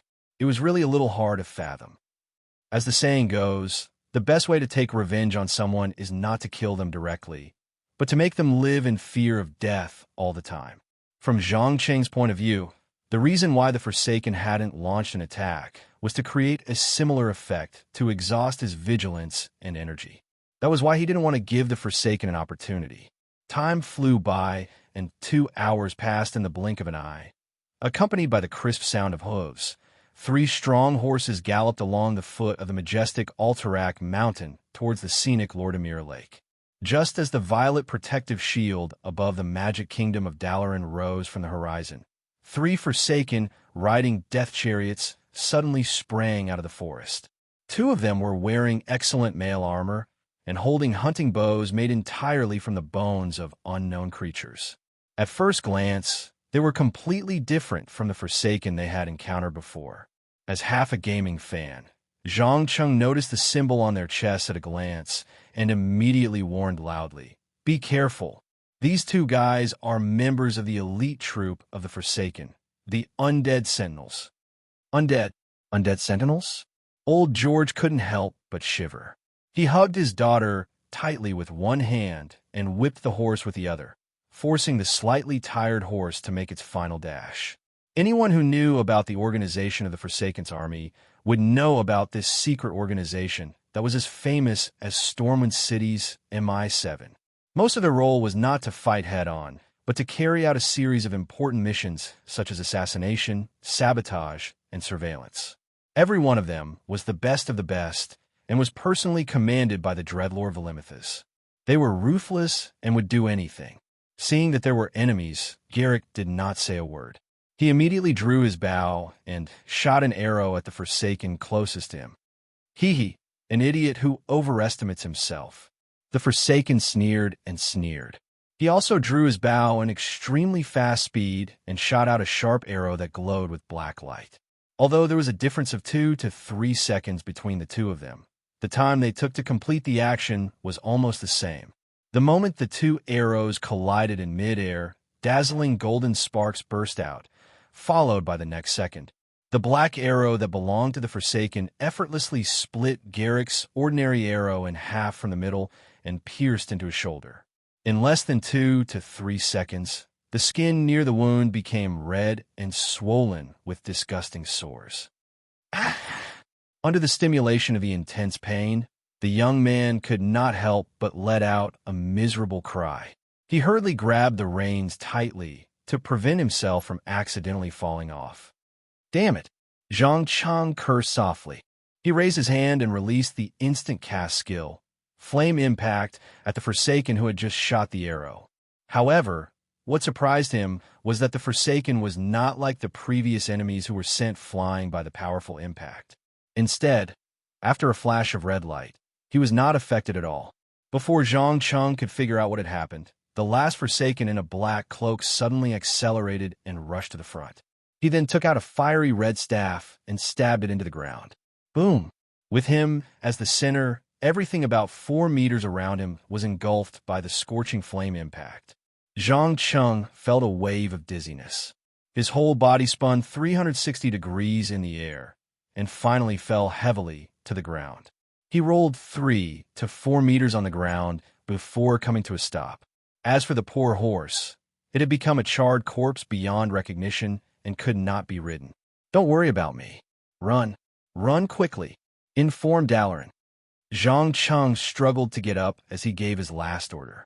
He knew very well that if he wanted to preserve his life and win this battle, the only way out was to do everything he could to delay the other party and let old George and Garrick call for reinforcements. Although his confidence had swelled a little after he had obtained the arcane power, he was not stupid enough to think that he could deal with the elites of the three Forsaken at the same time. One of them was even a mage who was not weak. Understood. Please hold on. Garrick endured the intense pain and nodded. Chapter 24. You want to call for reinforcements? It's not that easy. Go. Chase after them and get rid of those annoying little rats. As for this living mage, leave him to me. As he spoke, the Forsaken tightened his grip on the reins, slowing down the death charger. It circled around Zhang Cheng, its eyes glowing with a strange red light. It was obvious that she was the leader of this ambush team, and at the same time, a powerful mage specializing in the fire element. The shockwave just now was the best proof. If not for the fact that the horse had taken most of the damage, Zhang Cheng believed that he would have suffered more than just a few bumps and bruises. He might have even lost half his life. Under the threat of death, his nerves were stretched taut, and he did not dare to be distracted. He could not even spare a hand to stop the other two Forsaken from chasing after Garrick, Old George, and Little Jenny. He could only hope that the three of them could run faster, or at least rush into Dalaran's alert range before they were killed. Hee. Why? Are you worried about your friends? The necromancer raised the corner of her mouth, and a mocking expression appeared on her face. It could be seen that she liked to torture her opponent's spirit before the start of a battle, so that they would not be able to concentrate fully in the battle. A battle between mages was not like a battle between a warrior and a thief. Most of the time, muscle memory could replace the brain to make judgments. They needed to observe more carefully to confirm what kind of spell the opponent would release next, so that they could prepare for defense and counterattack in advance. This also meant that any distraction would lead to a mistake in judgment. Mages did not have the strong physique and vigorous vitality of warriors, so a mistake in judgment would result in death. Although Zhang Cheng had only become a mage for a few days, he understood his strengths and weaknesses very well. He replied with a sneer, "Sorry to disappoint you. They are not my friends. To be exact, we have only known each other for less than 2 days. We do not have the kind of deep friendship you imagine. Even if they were killed, I would not be sad. At most, I would sigh at the impermanence of fate. After all, mortals will die one day, and I will use my strength to make their deaths meaningful." Oh, you seem to be very confident. Haven't you noticed the huge difference in strength between us? The necromancer gently waved his magic staff and released a small dark red mana vortex. Through this vortex, even those who did not understand magic could clearly feel the pure fire elemental energy contained within. One of the standards to measure the power of a mage was the purity of their own mana. This was because the purity of energy could greatly increase the power of spells. Take Fireball as an example. The higher the purity of the spellcaster's mana, the higher the temperature of the flames and the stronger the shockwave produced by the explosion. The Frost Arrow was the exact opposite. The higher the purity of the mana, the lower the temperature of the Frost Arrow, and the hardness of the ice greatly increased. It could even instantly pierce through shields. There was no doubt that Zhang Cheng's current magic purity was at most half of the enemy's. According to the game, the enemy's mage level was at least 10 levels higher than his. Even if he used the flame protection barrier, he wouldn't be able to withstand more than a few fire spells. Generally speaking, under such a huge gap in strength, any resistance would be futile. It would be better to just wait for death. However, Zhang Cheng still had a trump card. Although it was risky, it was a trump card that could directly kill his opponent. This trump card was a silver runestone hidden in his loose robe. As long as the runestone was inserted into the enemy's body and activated the violet barrier, then the violent magical energy would completely destroy the undead creature in just a few seconds, even if it was an abomination with rough skin and thick flesh. Seeing that Zhang Cheng did not speak, nor did he intend to give up resisting, the necromancer spread out her hands regretfully. "All right, looks like you're a stubborn fellow. Since that's the case, let the game begin." As soon as she finished speaking, her hands suddenly emitted a dazzling red light. Zhang Cheng, who had been waiting for a long time, did not hesitate to cast a counterspell on the enemy. Although the difference in strength between the two was a little large, the counterspell still took effect. The flames on the necromancer's hand completely lost control under the influence of the magic turbulence and exploded with a bang. The necromancer stumbled a few steps back and wouldn't be able to cast any spells related to fire for a few seconds. But she did not panic at all. Instead, she laughed and praised, "Excellent! A wonderful counterspell, but unfortunately, it can't make up for the gap between us. Even if I don't use my best fire magic, you're still destined to fail." "Don't talk nonsense, dear Lady Necromancer. I know that Dalaran is not far from here. If you don't move faster, the Archmages of the Kirin Tor Council may teleport here at any time." Zhang Cheng provoked as he moved forward calmly. His plan was to first shorten the distance between the two to a distance that could be reached by a blink spell, and then insert the runestone into the maggot-filled mouth of the necromancer as fast as lightning. There was only one chance. He had to be extra cautious and not let the necromancer discover his true intentions. "Don't worry, living person. I promise that you will become a corpse before the Archmages of Dalaran arrive. Of course, out of appreciation for you, I've decided to bring your corpse back to the Undercity and resurrect you as one of us. The Queen of Darkness always welcomes those talented people to join the Forgotten One." With that, the necromancer slowly raised her right hand. The lavender light gathered at her fingertips became stronger and stronger. In the blink of an eye, several light balls drew a beautiful trajectory in the air and flew straight toward Zhang Cheng's position. Arcane Missile. Zhang Cheng recognized this simple but deadly spell at a glance. Unlike most spells that required time to prepare, the Arcane Missile's characteristic was that it did not require preparation, but after releasing it, the necromancer needed to concentrate on guiding it to ensure that the missile would follow the target until it hit. He was still thinking about how to divert the necromancer's attention when he saw this scene. He was ecstatic. He immediately flashed forward and stuffed the rune into the necromancer's mouth. "Rest in peace, lady. I won this duel." The next second, the silver rune released a powerful burst of energy. In just a few seconds, a beautiful violet light formed a small magic barrier around the area. The necromancer didn't even have time to react. Under the burning of the magic energy, she turned into a pool of disgusting gelatinous substance, emitting a pungent smell at the same time. As for the magic missile that lost the guidance of the necromancer, it quickly dissipated without a trace in the air. Chapter 25. There was no doubt that the female necromancer had never taken Zhang Cheng seriously. She had been toying with him like a cat toying with a mouse. In her eyes, getting rid of a young mage who was much weaker than her was a piece of cake. Therefore, she wanted to make things more interesting and obtain some mental satisfaction by torturing and teasing the enemy. But unfortunately, she made a mistake, a fatal mistake. Zhang Cheng was not a native of Azeroth, so his way of thinking was not like a normal mage who was obsessed with using all kinds of spells to defeat his opponent and prove that his skills were superior. He only had one goal, and that was to get rid of the enemy. Whether it was spells or swords, they were all just means. There was no need to worry about them. He would use whichever was faster and more efficient. As for the so-called dignity of a mage that was mentioned in many books, he did not care at all. This was because dignity was always left to the survivors. To be precise, it was left to the final victor. The losers would only receive humiliation and death after simply wiping the wound on his forehead caused by the gravel. Zhang Cheng bent down and picked up the magic staff that originally belonged to the necromancer. Instantly, he felt a hot energy flow through his arm and throughout his body, as if his whole body was in flames. No wonder the shockwave, just now, could kill a strong horse in an instant.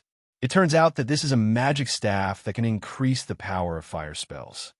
He muttered softly as he put the magic staff into the backpack behind him.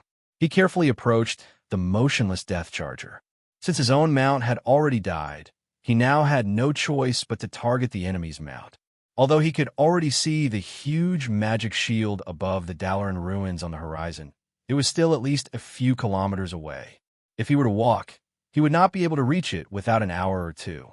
Moreover, Zhang Qing's current physical condition was not very good.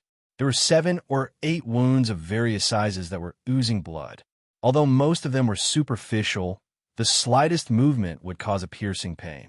He urgently needed to rush to a safe place to clean and bandage them. Otherwise, it would be troublesome if they got infected. With the mentality of giving it a try, he limped to the side of the death charger and reached out to grab the reins. However, before he could grab it, the skeletal horse that was emitting dark energy suddenly turned around and raised its front hooves to stomp down. Damn it, I knew it wouldn't be that easy. Zhang Cheng gritted his teeth and cursed. He hurriedly leaned to the side to avoid the horse's hooves. Just as he was about to make a second attempt, he suddenly heard a burst of hearty laughter behind him. Aha! Young man, if I were you, I wouldn't try to approach a horse of death. You should know that other than the undead, no other race can control it, so you should give up. Who are you? Zhang Cheng turned around vigilantly, sizing up the old man who had appeared out of nowhere. He had thick brown hair and a beard. He seemed to be over 50 years old, but his face didn't seem to have many wrinkles. He wore a violet robe with golden lace and held a crystal staff that kept spinning in his hand. Judging from his attire, he was most likely a mage from the Kirin Tor Parliament. Relax, child. My name is Ansram Ruin-Wilver, one of the members of the Council of Six, and also the current manager of Dalaran. The old man introduced himself with a smile. Although this self-introduction was very brief, the content contained within was not simple at all.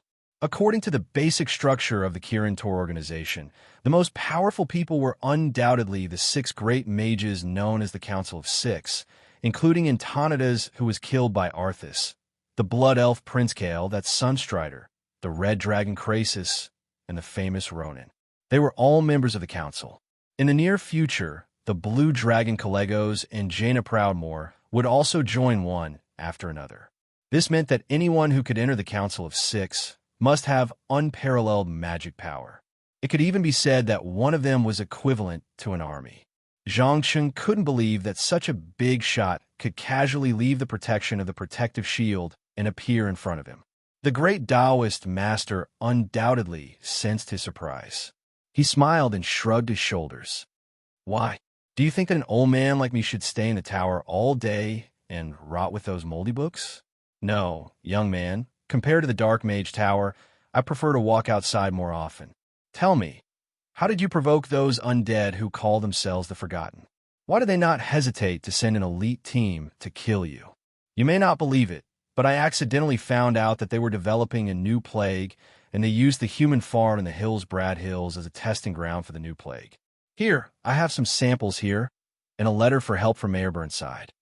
With that, Zhang Cheng quickly opened his backpack and took out the things he had already prepared and offered them with both hands. A new plague? Ansram Ruinvawal frowned when he heard the news. First, he opened the letter and roughly read the contents. Then he took out a glass test tube and cast several detection spells in succession. Finally, he roared with a livid face, "Bastard! Are these guys crazy?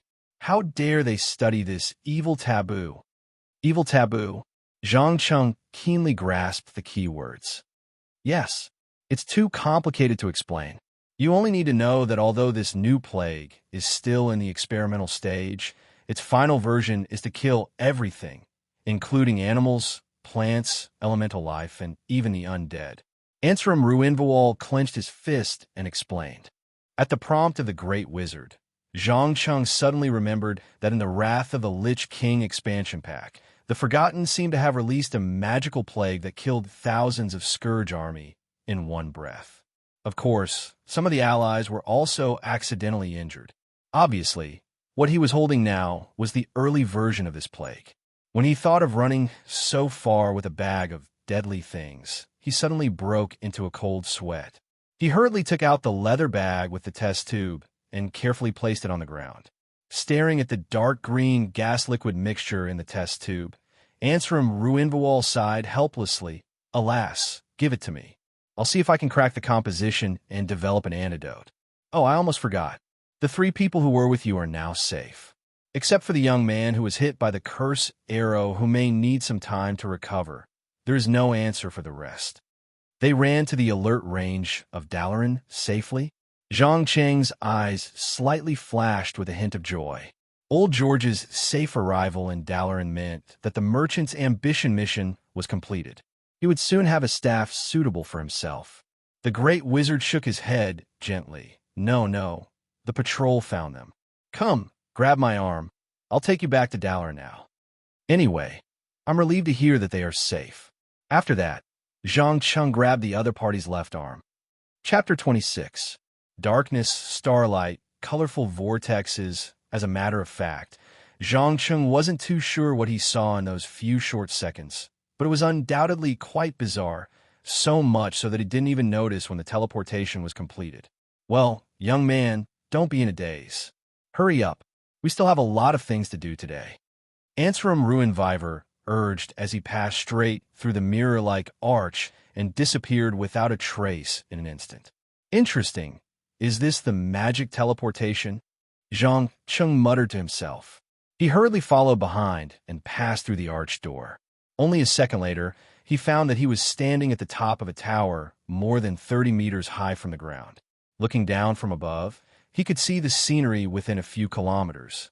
Hundreds of tall earth elementals, under the command of a small number of mages, piled up the stones engraved with magic runes in an orderly manner, forming a huge ring-shaped foundation.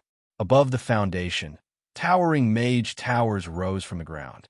Although most of them were far from complete, it was possible to judge from a number alone how many mages would live here in the future. How is it? Isn't it spectacular? You must know that not long ago, this place was still in ruins, but with our efforts, it will soon appear in a new state in front of the world. The great mage introduced with pride. Of course, he had enough capital to be proud. When the entire alliance abandoned the old site of Dalaran, it was he who led more than 3,000 survivors to rebuild it from scratch. He even sent a small army to block the expansion of the Forsaken's power.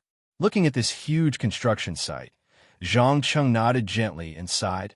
Yes, it's spectacular. It's not an exaggeration to describe it as a miracle. But I'm curious, how did you think of building a floating city in the first place? He knew very well that the real function of those stones engraved with magic runes was actually anti-gravity. Every one of them required the consumption of precious arcane crystals. When all the stones were piled up, the rebuilt Dalaran could rise from the ground and become a perfect fortress that could never be captured. Oh, Ansram Ruinviver was obviously surprised that a young mage could see through his own plan. Yes, I've heard a little about it. Perhaps you still don't know, but the mentor who led me on the path of magic is called Rayson.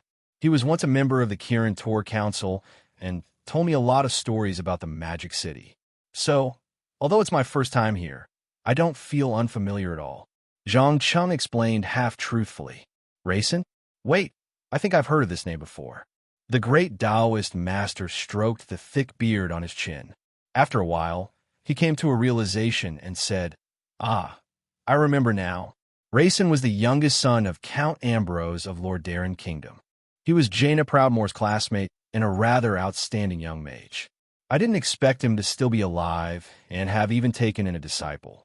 Ever since the fall of Prince Arthas, my mentor has lost all hope in life. He locked himself in his room and almost cut off all contact with the outside world until he died of depression not long ago. The reason why I came to Dalaran is to inform the council of his death and return the precious books and scrolls that my mentor took away when the disaster struck. With that said, Zhang Cheng opened his backpack and took out the things that he had prepared for a long time and handed them to the other party. Ansram Ruinviver took a quick glance and quickly muttered to himself. The shaping technique of arcane energy, the connection between holy light and shadow on the world after death, how to make your casting speed faster. Yes, these are precious materials that were lost in the library. By the way, what did you say about Rayson's death? If I remember correctly, he was only about 30 years old this year. How could he die? Zhang Cheng pretended to shrug helplessly. Then, he carefully took out the amusing suicide note from his pocket. I don't want to comment too much on my mentor, but you should be able to understand after reading his suicide note. Suicide note? Did he foresee his own death in advance? Ansram Ruinviver frowned, took out the slightly crumpled letter, and began to read it word by word. But before he could read half of it, he couldn't help but laugh.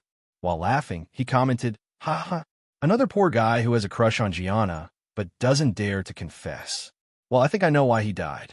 A person who is immersed in regret all day is destined to not live long." After that, the great mage handed the suicide note back to Zhang Cheng with a trace of contempt on his face. He then asked, "So what are your plans, young man? Do you want to join the Kirin Tor Council, or go to the south to pledge your loyalty to the Storm Kingdom?" "Of course, I want to join the Kirin Tor Council. I'm not interested in politics, and I don't want to get involved in the intrigue of the big shots. I just want to be quiet and find a place where I can study and research." Zhang Cheng made a choice without hesitation. If he remembered correctly, there was a terrible existence in Storm City who was trying to subvert the royal power. She was the biological daughter of Deathwing, the famous Black Dragon's younger sister, Onyxia. Unless he was tired of living, he would not wander around in front of this big shot. A wise choice. Ansram Ruinviver nodded with satisfaction. Although you're Risen's disciple, you still need to go through some procedures and do a few small tests to join the Kirin Tor Council. But I believe that with your strength and skills, you should be able to pass easily. Come, I'll take you to complete these simple tests first, and then I'll take you to see your friend. As soon as he finished speaking, he opened his arms and jumped off the balcony. Just as his body was about to collide with the ground, an invisible force suddenly slowed down the speed of his descent. It was as if he had landed on the steps below. "Oh my God, this is really King crazy." Zhang Cheng's mouth could not help but twitch a few times. He gritted his teeth, stomped his feet, made up his mind, closed his eyes, and jumped down.